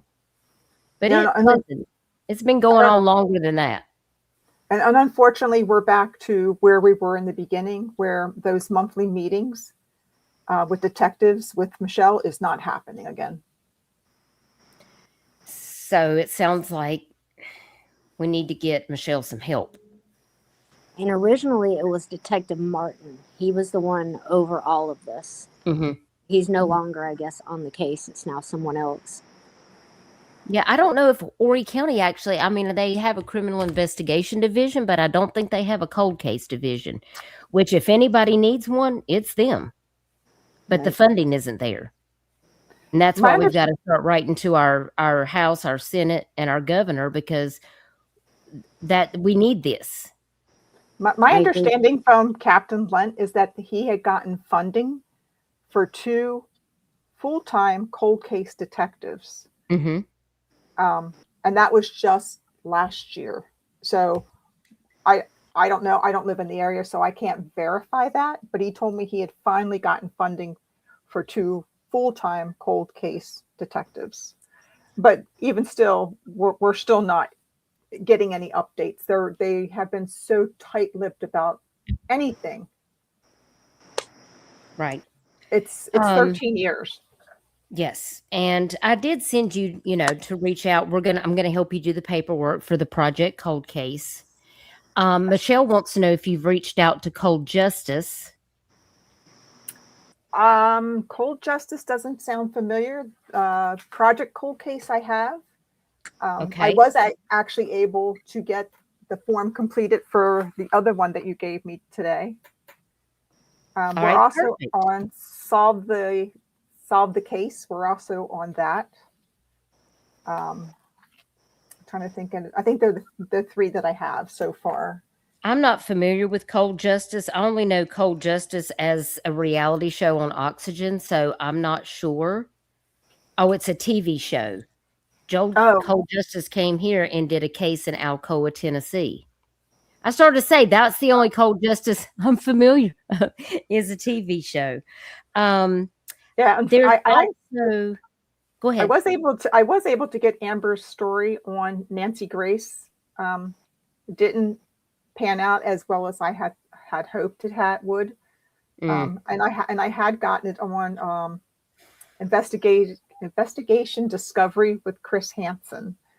Now that's been since 2000. I think that was like the 2019 time frame, and Okay. that's it. So it doesn't sound like the Nancy Grace thing turned out to be. No, I'm not a big Nancy Grace fan because I think sometimes she's a little harsh about things. They basically just some repeated people what like the media. her, you know. Yeah. I mean, it just depends. You know, I've had families tell me different things, like she was okay, but she didn't really talk about the things that we wanted her to focus on, or she didn't feel like that she brought the attention to the case that they wanted it to be. And So that's how we felt. Okay. Yeah, I've heard mixed repeat of what was on the news. It was very generic. Yeah. She was beautiful. She lit up every room, but it didn't go to any of these details that nobody knows. All the things that I know to be fact and I experienced after this happened, and people I spoke with, and all the things that need to be brought out. That's why we're here tonight. Right, exactly. And Michelle says Cold Justice will go there and talk to suspects and witnesses. Oh, that's very interesting. Oh, you may have to do that, Gina. I guarantee it. Okay, well, thank you, Michelle. We're definitely gonna. I didn't even know they did that. I just like watching the show. I had no idea that they would. That's wonderful. Like, I think that's definitely something you should check into, Gina. If there's anything that you need from Michelle or I to help with, we'll do whatever to help. And I did send you a link for Carolina Cold Case Coalition. Yes. Someone told me that they do professional case reviews, analysis, case consultations, investigative strategy evaluations, advice, suggestions. I think they partner with Premier Image 3D to provide law enforcement practitioners with evidence searches and things like that. And I want to know if that is actually from up in North Carolina, but they do work with South Carolina as well.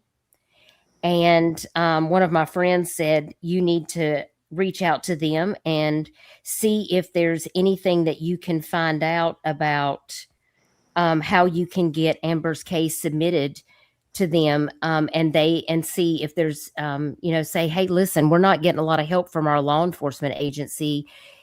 What can you recommend? And I sent you the link to that, and I will actually drop the link to that in the chat as well if anybody wants to pick that up and take a look at it. It's called Cold Case Coalition, and that's located in Colfax, North Carolina, but they do North and South Carolina cold cases. So it's worth a shot. Yeah. And we really, I mean, it's been 13 years. You lose faith in the department that's investigating. We really wish that they would accept help from outside, but they seem to be very unwilling to do that. Well, and I know that you said that you really wanted this case to be picked up by SLED or possibly have the FBI to take a look at this. And of course, we discussed how, and this works with a lot of law enforcement agencies. There is a chain of command. These local investigative agencies must invite the state investigative agencies to be part of the case. So just like with TBI, if they are to be helpful in a case, the local law enforcement agency, like in Sebastian Rogers' case, Sumner County had to invite them in. Like, they can't, unless there's a federal crime being committed. A lot of times, state law enforcement is not just going to take over this case. They can assist, they can offer resources, but if they're not invited in, there's lack of resources in these cases. And it's the same thing here in South Carolina with SLED. Horry County has to invite SLED to be a part of the investigation, or there's not going to be extra resources for that. So this is why this is critical. Now, when we jump back into the timeline, and then we're getting ready to wrap this up, and then we'll have part 2, and we'll go over more in detailed information that these ladies want to share. To wrap up that timeline, after the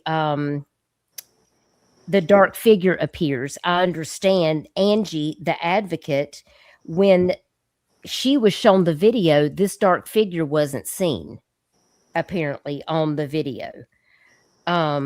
Which That's I thought correct. was very, very interesting, because why did Angie not get to see the dark figure on the video if there certainly was one?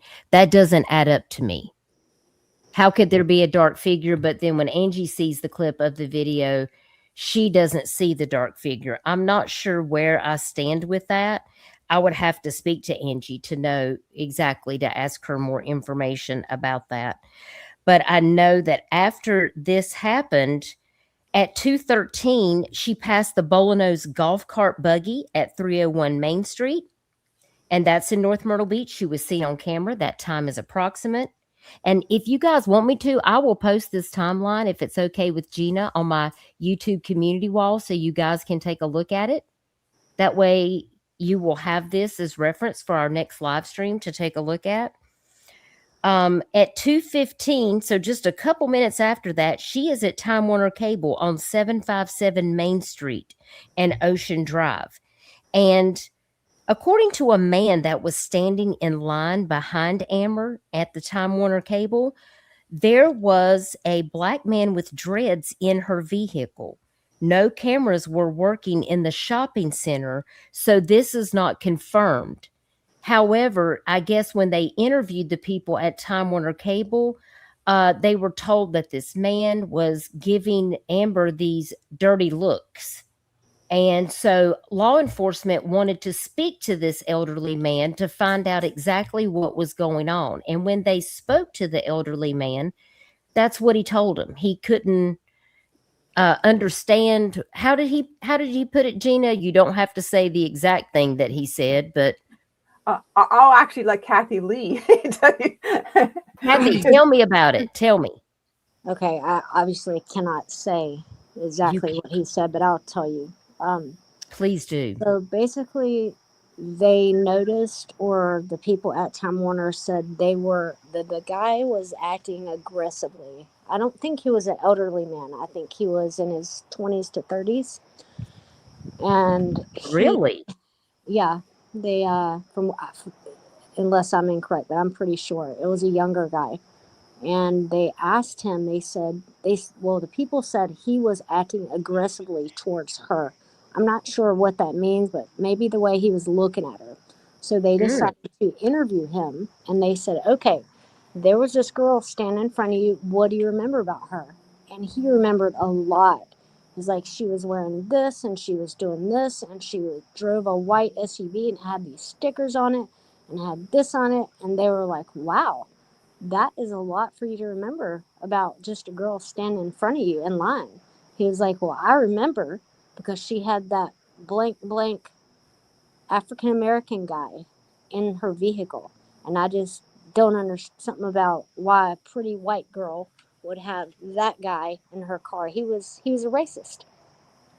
Wow. So Wow. He saw someone in her vehicle. And he has no reason, like he was all emotion too.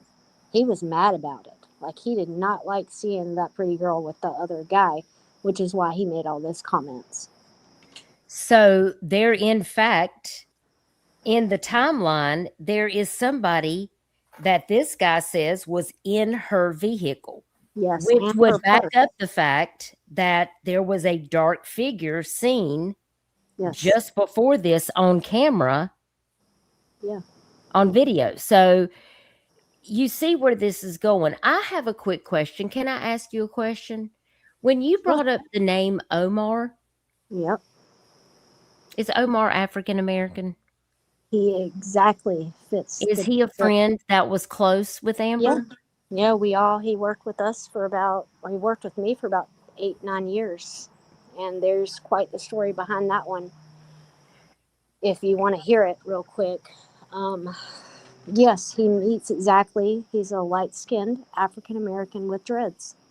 And the You police don't questioned him say. like, You yeah, don't say. So the person that was also described as leaving the car scene yep. where the homicide took place, Hmm. and the dark figure in the vehicle, and a man at the Time Warner Cable describes a very similar person Yes. as the person that the mudboggers also saw walking away from the car the day of the crime. Yeah, and the place where she was found is a very desolate area, but right after, if you didn't make that right where somebody made her turn her car, there's a house right across the street, and I think Miss Gina told me this, that that was a grandmother, and her grandson and Omar are good friends. So Now, I have to ask, do you know if Omar was talked to by the police? I do know that he was spoken to. I do not know if they swabbed him. They took all of our DNA at my work, me and my boss Scott, about the text message, which we haven't talked about yet, the 232 text message. Yeah, But that's next on my list. yeah, he was interviewed, but he was, I don't know how to say it. He was a co-worker, so I knew him, I thought, fairly well, but he also did illegal activities, if you know what I mean, as far as Okay. like greenery goes.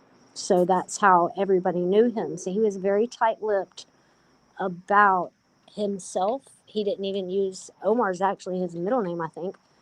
He was very quiet about his past. But there's one thing that I want to say and that nobody knows. So one Okay. day, so Omar, overall, nice guy. But Omar had some kind of a mental situation. He was medicated highly. And one day, I'd say 6, 8 months before Amber was killed, I had made a phone call to him and said, "Hey, I need to swing by," me and my friend Sarah. And when we got to the gas station where he was like a World War II post traumatic soldier. He jumped in the car, dove into the floorboard, and said, "Go, go, go. They're after me. They're going to get me. They're going to get me. Just go, just go." And was very, very, it was not the Omar I knew. I had never seen him act like that. It was terrifying, completely terrifying. He was not in his body. It was so bad that when we dropped him off, I mean, he was cussing my friend out that was driving. He was very, very aggressive and very scared. He said, "People, they're after me. They're going to get me. Go, go, go." So I called my boss, Scott, and I was like, "Scott, this just happened. What is going on?" He said, "Kathy Lee, he's medicated. If he doesn't take his medicine, he goes off the rails." And I saw it. It was very, very scary. So if you put that into play here, in my opinion, in his right state of mind, we were all friends. But if he was off his medication, he was not in his body. So you kind of read into that as That you is will. that is Yeah. concerning. Like, I have a lot of concerns, and Michelle just pointed out, could Omar be an informant? Is that why they didn't look into him? No, Because Omar's a drug dealer. oh, Yeah. all right, now we've got that. Now that's out on the I'm just gonna table. be blunt. Okay. I don't believe in sugarcoating things. That's not getting us anywhere. I believe in telling it straight how it is and everybody having the right information so we can maybe try to Well. solve this. Okay, so I told you guys that, listen, when these people look, Michelle says, well, that would be a good informant. It sure would. Yeah. You daggone right, because if you into some stuff, they're going to use that against you unless you tell the police what they want to know. Because that's how you stay out of jail. That's true. That's true. And he happened So to be at let's talk work about that right text there. message, Kathy Lee, because that's a really important part of this. Because see, you remember that little short synopsis I read y'all, right? On the Sun News. She went 3 places on the timeline. See how this timeline is so much bigger? I mean, this is the timeline right here. And I will share this on my community wall for y'all. And I will drop it in the Discord for all of my members that are in there too. Now at 2:30, you, Kathy Lee, and Scott, your boss, received a text message from Yeah. Amber, right? Asking if either of you heard that she was sleeping with Dick Mann. Well, And she I said, understand Dick Mann passed away in 2022. By the way, I can't find an obituary for Richard Dick Mann in South Carolina anywhere. But tell me about what this text message. This is concerning. well, it was a very short text message, and sadly, I did not see it until about 7 o'clock at night. But all it said was, "Hey, did you hear I was sleeping with Dick up at overtime?" Question mark. So when I saw it later that evening, because I was taking a nap, because like I said, I went out the night before, and I'm not a big drinker, so I was a little hungover. But all I said to her was, "Dick, huh? Question mark. Send me a picture of your hair."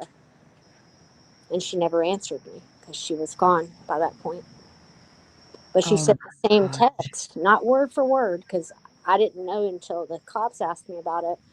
But she sent kind of the same text to Scott and asked, because we both worked at overtime.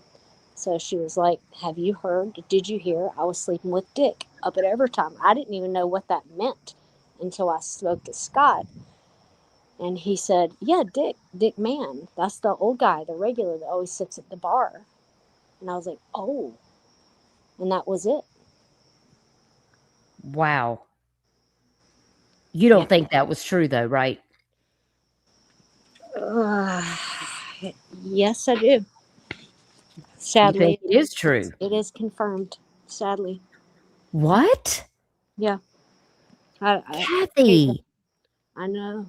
I can't believe it myself, to tell you the truth. But the situation, she Wait, was while so she was beautiful. engaged to Jose though? Yeah. Yeah. So, in my Oh my opinion, the reason all this happened, this is such a if you true crime people want to twist, you've got your case right here. All right. So Jose and Amber met in London when she went to study abroad for a couple months. right, yes, and They I did see decided, that. yeah, they decided they were going to get married. Well, the plan was for him to move here to the Carolinas and be with her. But then Okay. at the last minute, now I don't know if anybody watches like 90 Day Fiance and all that, you have to have a K1 visa to bring someone over to get married. Well, in order to do that, you have to have someone, because they can't work the first year they're in the country.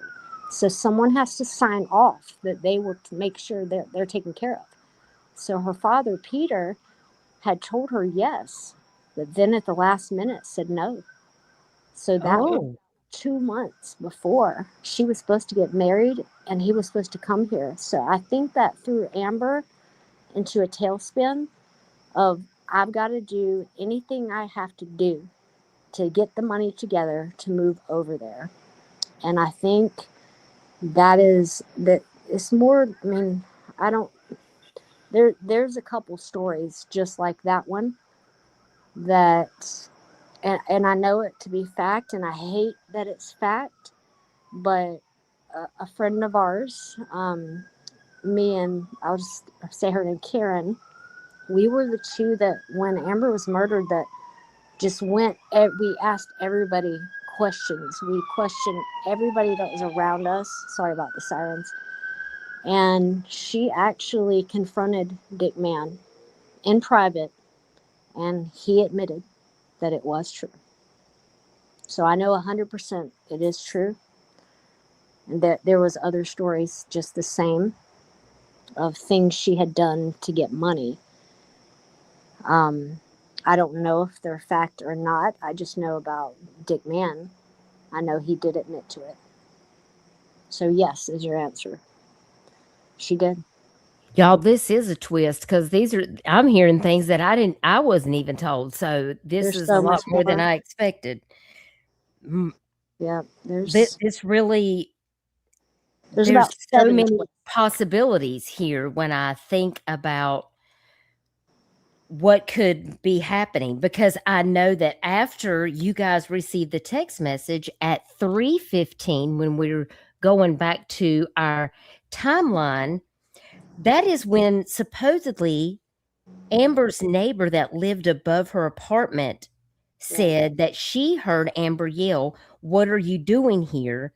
Some scuffling noises and then silence at 3700 Golf Colony. And I was looking at the time because I see that she paid the Time Warner cable bill at 2:15, and then at 3:15 she's back at Golf Colony. And by 4:15, that's when the 911 received a call about Amber's body being located. And what I did yesterday was I drove from Golf Colony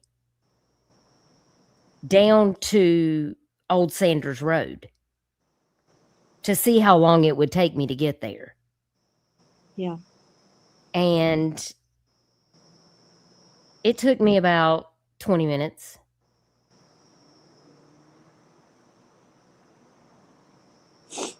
It took me about 20 minutes to get there. So I know that it was saying that the timeline wouldn't have made any sense, but would she have had time if somebody showed up? What are you doing here? There was some type of altercation and she got in her car with whoever it was that showed up. Because I'm assuming that whoever was with her at Time Warner Cable was at her apartment. And then that maybe doesn't make sense. I'm just wondering if that, I was trying to place it in my mind. Would it have been possible? I was trying to see if, so I wanted to ask you, like, what did you guys think about that? I thought that, I mean, we have record from the Time Warner Cable guy that there's somebody light skinned African American guy with dreads in her car, and then she goes home. So where's the guy that's in her car if there's someone that's in her apartment? How did that go down? You know what I Well, mean? that brings my question back to some of these people that you guys knew, because let's say she knows Omar. What about this Eddie guy? What about some of these God. other guys? Like, I'm just wondering, like, what did they think? Do you think they knew that these things were going on with Amber? I'm just curious about, it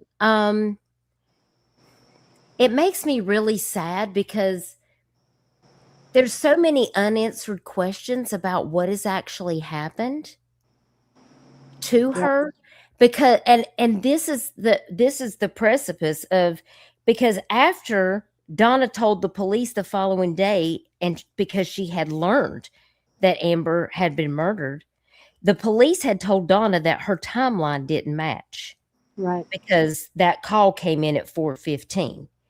Now, she wasn't sexually assaulted, but whatever happened to her, it seemed very personal. And that's what brings me to, like, these pictures right here. Yeah. Well, there's something that These AI pictures of what were her injuries. She had these lacerations and contusions at the bases of both her left and right thumb, bruises and abrasions on her arms. She had a left large parietal crack in her skull, basilar skull fracture. She had a right temporal skull fracture. I mean, these are pretty large, guys. I mean, whatever force she was hit with, like, we're talking about extensive damage right here. Right. I mean, look at that break across the back of her skull right here.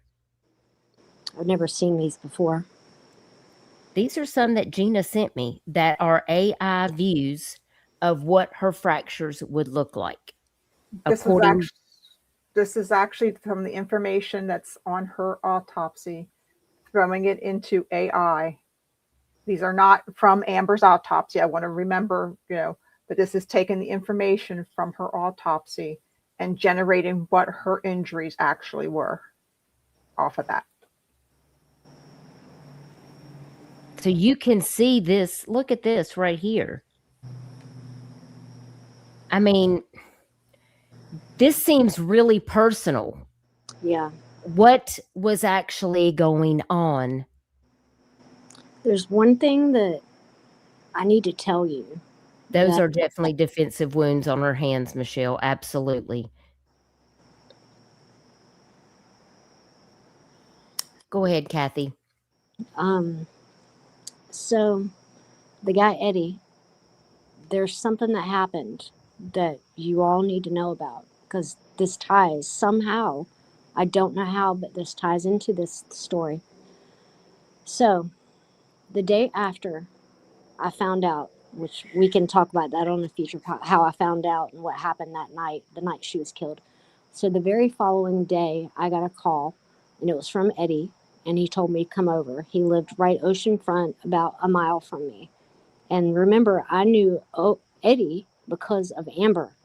So Eddie This and is the Omar same. Is this the same Eddie that ran for like a yes. city seat in North Myrtle? Yes, it is. That's what I Yeah. thought. Okay.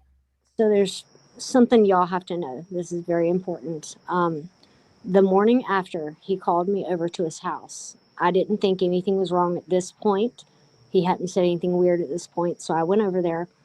As I get out of my truck, I'm walking up the stairs, and he has the newspaper in his hand, and he made a weird comment. He was like, and it's where the police have her car staged. It's not in the dash camera where it is. It's actually under the underpass, which we all know is not true. So Eddie made a comment. He was like, yeah, it makes sense. You could just run right up the embankment right there to get away. And I was like, what? Like, why? But I was in so much shock that my friend is gone at this point. I didn't think too much of it into it until later. So we're sitting inside his house. I've already spoken to the cops. I've already been DNA tested. I've given them everything I know. And the cops are Was calling. Eddie DNA tested? I'm just curious. I'm not sure. But they were calling his phone, and he wouldn't answer it. And I'm like, Eddie, you and her were together last night. They're going to show up here. I don't know what you're waiting on. Like, go down there now. So he did. Well, the crazy part is what I'm about to tell you.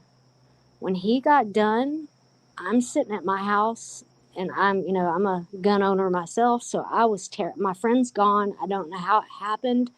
I talked to her an hour and a half before, or she texted me an hour and a half before she's found dead. So I go over and I tell him, I don't want to come over. I don't want to come over. I'm scared. And he said, just come right now. You don't have to get out of the car. Just come to my driveway. I'm like, fine, I will come for 30 seconds and then I'm leaving. I don't want to be out. I'm scared. He said, I've got to tell you something. And I'm like, okay, fine.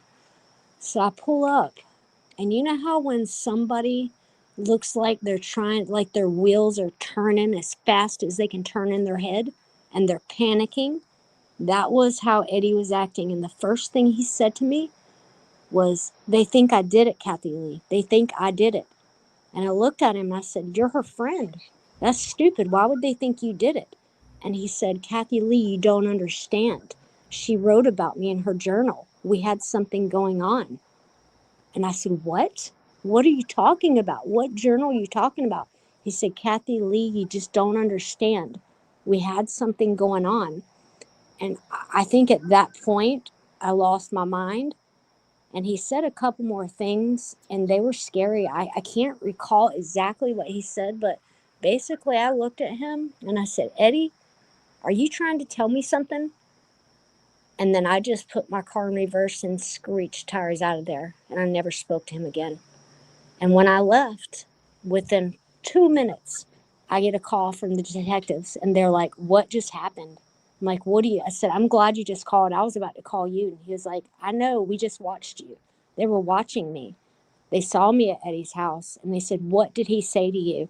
And I told them everything I just told you. And I Mhm. said, 'He thinks that y'all think he did this.' And they said, 'Yeah, we do.' And I'm like, 'Why? Why?' And I don't even remember like what they said to me, but they were convinced it was him or Omar. And then while they were in my house, they kept saying, 'Tell me, who do you know with a light-skinned black guy with dreads?' And I'm like, 'Omar.' And he was like, 'How well do you know him?' I said, 'I've worked So with they him for 8 knew about the Omar situation. Yeah, yeah, the police know all of this. But So I'm wondering if it's just circumstantial evidence isn't necessarily enough evidence to take somebody to trial, because then you risk double jeopardy. If they right, don't have enough evidence to convict somebody and they're found innocent, yeah, and then you come up with the evidence, then you can't take them back to trial. yeah. And I have one more thing. I cannot, because someone would get fired over this, but I will I say understand. I do know. Uh, I was told by someone very, very close to me that the judge said they know exactly who did this. They just can't prove it. Oh, no. So, yeah. So I think that they do know who did this. I just think, like you said, they didn't have enough proof. They walked through all the evidence. It was rainy. I think even Eddie was limping. He had scratches on him. But I asked him, and he said he had to jump a fence or something at a party, but he was acting weird. Um, Oh, this doesn't it, sound good at all. it's And so crazy. this DNA that they took the Yeah, DNA. I know Gina was telling me they took DNA from the friends, they took DNA from people that she worked with, yeah, but we don't know if they took any DNA um, from Omar. yeah. I don't know, and if Okay. I had to guess, I would say no because I think the DNA was voluntary. Like we didn't, like me for example, they asked me for my DNA, but you know how when they start cases, they start from the inside. When I walked up to the police station, they told me I was their first suspect until they saw me, and I was so offended. I didn't understand until I found out that it was a big rock. So now it makes sense because I was the last one she texted. I was the last one seen with her out before. Like, they started with me, but I Yeah, weigh because 90 pounds. So I'm tiny. I'm a 00. Amber was a 1 or a 2. So she was maybe two sizes bigger. She was tiny, very, very tiny. now the DNA, from what Gina had told me, I believe Gina indicated that they did DNA test Eddie. Is that correct, Gina? That's my understanding. Yes, they did DNA test him. And because there wasn't a match, that's how Eddie became Maybe, yeah. not But a I don't know that suspect. Yeah, Omar would have given his DNA though. He's a drug dealer. If it was uh, a willingly or not, I bet you he said no. But I don't know that. and I do want to point out that we were told that they got touch DNA only. It was Also for Amber, on Amber's case at the on scene? Amber's case, yes, Okay. and that if there was so little, it was so little of an amount of touch DNA, it was not enough for them to put in CODIS. So this DNA sample from Amber is not in CODIS It and would seems need. like technology would be more advanced now, just like Cindy. Thank you for being here, Cindy. DNA is more advanced now. They should run it. And we had a discussion about that, Gina, about why they haven't looked for these. I mean, they have trace DNA companies that specifically deal in this type of thing. Why is Horry County PD not willing to have it sent off and reevaluated? Yeah, and we did requests for that to happen. And in fact, we even found a lab in Florida, which we could have gotten a grant for. They specialize in trace DNA, very deteriorated DNA, and being able to get that bigger profile Mhm. And Horry County, we were informed, they told us that the DNA had to stay with SLED. So they are not willing to accept outside help. You know, it reminds me of the Nancy Guthrie case right now, of somebody just not accepting help that they need, and it seems like they don't want something to be found out, It in my happens more opinion. often than you think it does Yeah. in these cases. Law enforcement doesn't want to hand the cases off because they lose funding. So Yeah. they want to also solve the case themselves because it makes them look good. And sometimes that doesn't work for the families. The families want resolution, and I don't understand sometimes why law enforcement will not hand over these cases when things have gone cold because they know they don't have the funding and the resources or a cold case unit to be able to focus on the cases that they need to and give them the attention and the closure that these families deserve, yet they just won't do it. Yeah, and it's So a tourist town, so they do not want this in the limelight. It'll affect their money.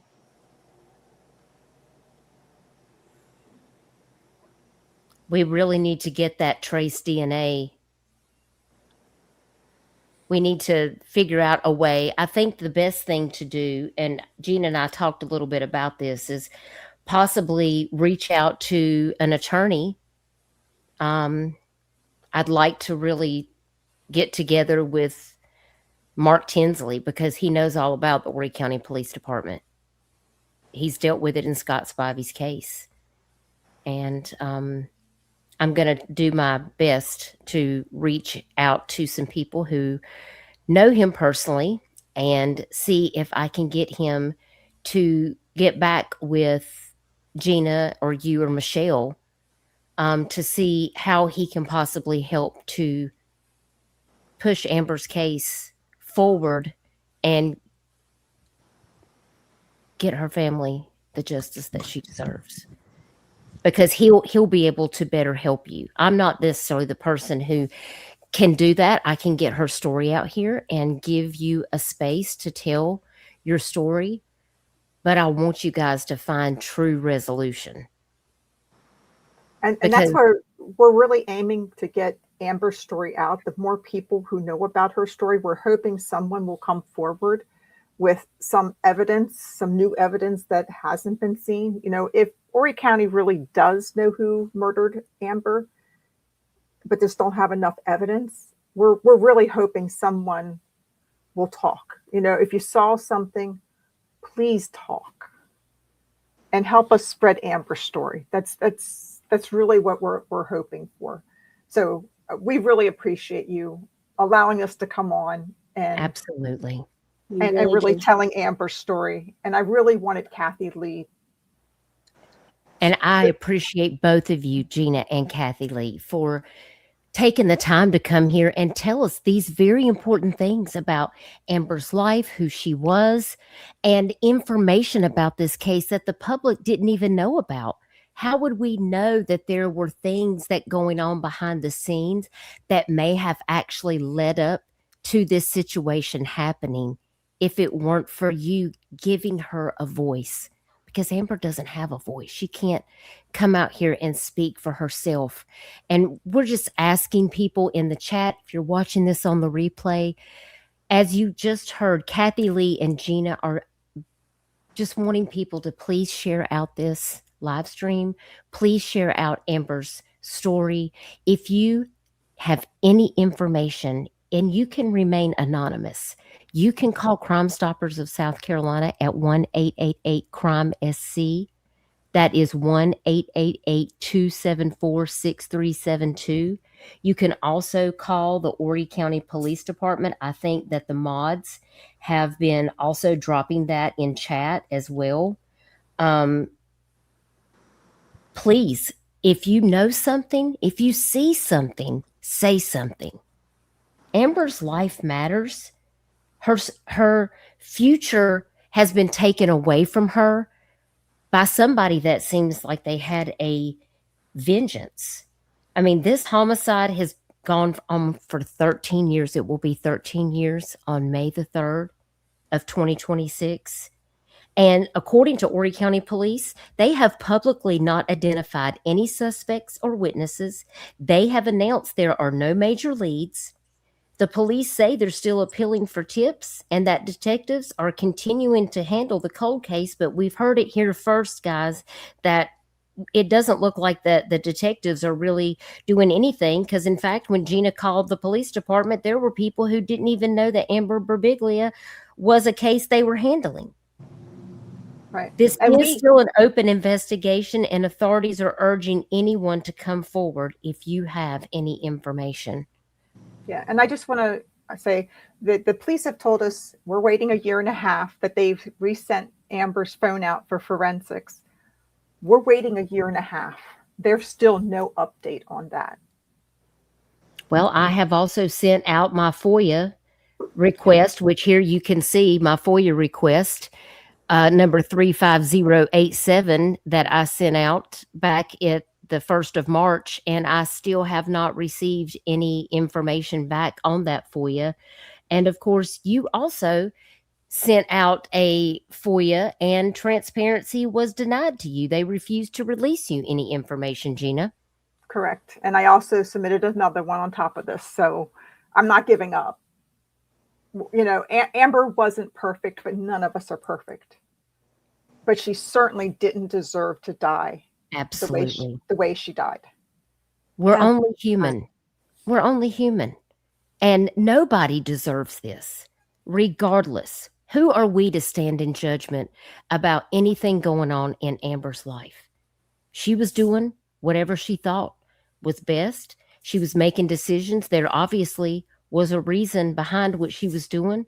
But for somebody to interfere in such a way and brutally murder her in this way is not acceptable in any way, shape, or form.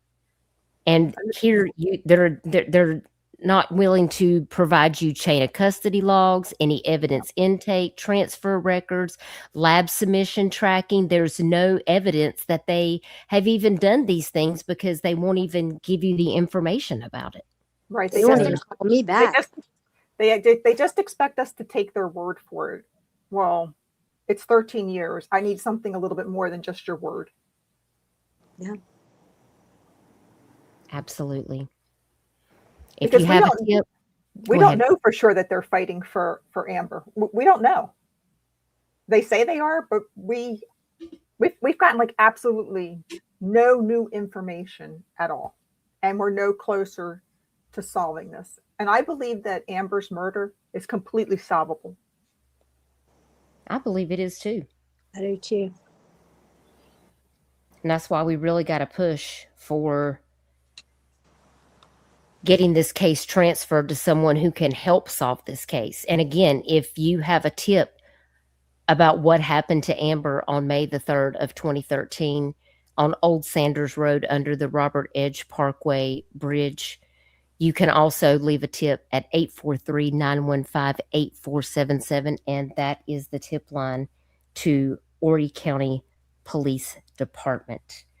Thank you, ladies, so much for coming here and being transparent. I would like to have a part 2 so that we can go over some more of the information, Gina, that you sent me. And we can, if that way, if you guys have questions, we'll give you guys a few days to be able to digest this information. And if you want to come back, we can take more questions. We can talk about some other things, because I understand there's some other things that transpired too. Some people that paid Amber's mom a visit, some things that took place involving bottoms up. I want to get into all that, but I want to save that for part 2. And I'm hoping that maybe you guys might be available on Sunday evening. If you guys are available, I would like for us to have part 2, and let's continue to talk about Amber's case and share more information about her story. Because this is the area that you can see here that's underneath the bridge, the memorial here for Amber. And we want to keep her story alive. And I believe that there's more things that we need to talk about. Yes. Is there any way we can? I do work on Sunday night. Okay. Is there another night that's better, Kathy? I can't see my schedule right now, but tomorrow, I'm pretty sure I'm off. Thursday, what's today? So it's 4 days in a row. Today is Wednesday. Okay, so Thursday I'm on call. Probably will be off. Friday I am off. Saturday I am off, but it is my niece's performance. She's a dancer. Okay. So like in the next 2 days would work, or possibly like next Tuesday or Wednesday when my schedule comes out. But I do work Sunday and Monday. Okay. Yeah. We could probably do it on Tuesday. I have something I have to do on Saturday, so I won't be available on Saturday, or I would be, or Friday evening. My husband and I play disc golf, and we have a disc golf tournament, so I will not be home until like 10 o'clock. So that's kind of late, and I don't want to keep you ladies up late. I'm You an know, hour behind you guys, so I'm okay for night if it works for everybody else. so But Gina, if it works for you, we could possibly do it on Saturday, but it would have to be late. But otherwise, we could do it on Tuesday, and we could check back in here together at 7:30 on Tuesday. Tuesday, I'm not available, but Okay. Saturday I am. Even if it's late, that's fine. I'm usually up. I'm kind of like a night owl, so So I'm am I. Okay. So I may be, I'm not sure exactly what time I should be home, maybe between 9 and 10. Let me talk to my husband, and then I will get with you guys, and maybe we can set it up to have it Saturday night. And if it's okay, like late is fine with me. It's just that I have other things that I have already planned, but I will be home sometime after 9, and then we can try to set it up for Saturday then. That sounds amazing. Thank Okay. you Yep. so much for doing this. Absolutely. Thank you both for joining me. I'm going to go ahead and let you guys go, and then I'll talk to everybody and usher everybody on out until we convene the next time. But thank you so much, Kathy Lee and Gina, for joining me, and I appreciate you guys being here. You're Thank most you again. welcome. If any of the chat has any questions for me, I'd be happy to answer. Okay, Because guys, do you that have any one little questions? question could be the key to it. That I've gone round and round and round for 13 years about this, but maybe someone with an outside perspective can see something I don't see. And Right, and I have nothing, nothing I wouldn't tell you to help this situation. So okay. fire away, Wonderful. Cindy said, I missed it, but is Amber's mother still alive? Yes, she is. Yeah. But her health is not well, and she she may be listening, so if anybody wants to send, their thoughts or, share anything with her mother, like please put it in chat because she may see it. She may decide that she wants to watch this. But that is why Gina and Kathy Lee are here, because they're here on behalf of Michelle to help share the truthful awareness of what they know, because they know Amber. And it's not just Michelle, but even Amber's dad is not in real good health, Peter. Exactly. Yes. Yes. So they definitely need someone advocating for them. Yeah, Exactly. time is not of the essence, especially. And God bless both of you for doing that, for, being willing to come and tell Amber's story, and being willing to tell the things that other people don't want to talk about, because I feel like every little part of these stories that you've told, every detail matters. I agree. And it could encourage somebody to come forward and tell what they know, and it could help to solve this case. Yes, ma'am. Yes. So remember, guys, to please share this out onto your social media. Make sure you hit the like. Make sure you ring your notification bell so you can stay subscribed and receive all the updates. I'll be sure to post a couple of things on my community wall after this live stream about Amber, so that if you guys want to go over there and rant for that. Also, Michelle has dropped the link in the chat for you guys to go over for Justice for Amber Berbiglia's Facebook group that Gina is the admin of. I encourage you guys to go over there and check that group out and show some support for Amber and her family there. We would really appreciate it. And thanks so much, guys. I appreciate all of you. Again, thank you, Rosie, for being a member. Cash, the 5 Canes. Lauren, thank you so much for joining the membership. Sis, thank you for being a member. FarQ, the 5 Canes. Hannah, thanks for being a member. And Zena, thank you so much for being a member for 27 months. I know you were driving, but you know how much I appreciate you. Thanks, mods. I appreciate you guys joining me. And remember to hit the like and share this out, because awareness is free. We're just here to share these stories. We're here to share the facts for the families. And I appreciate you guys showing Gina and Kathy respect as they tell these stories tonight. So I hope everybody has a wonderful week, and I look forward to seeing you guys on Saturday. So I'll see you guys next time. Thank you. Have you. a great night. You're welcome. Bye, y'all. Bye-bye. Bye. Bye bye.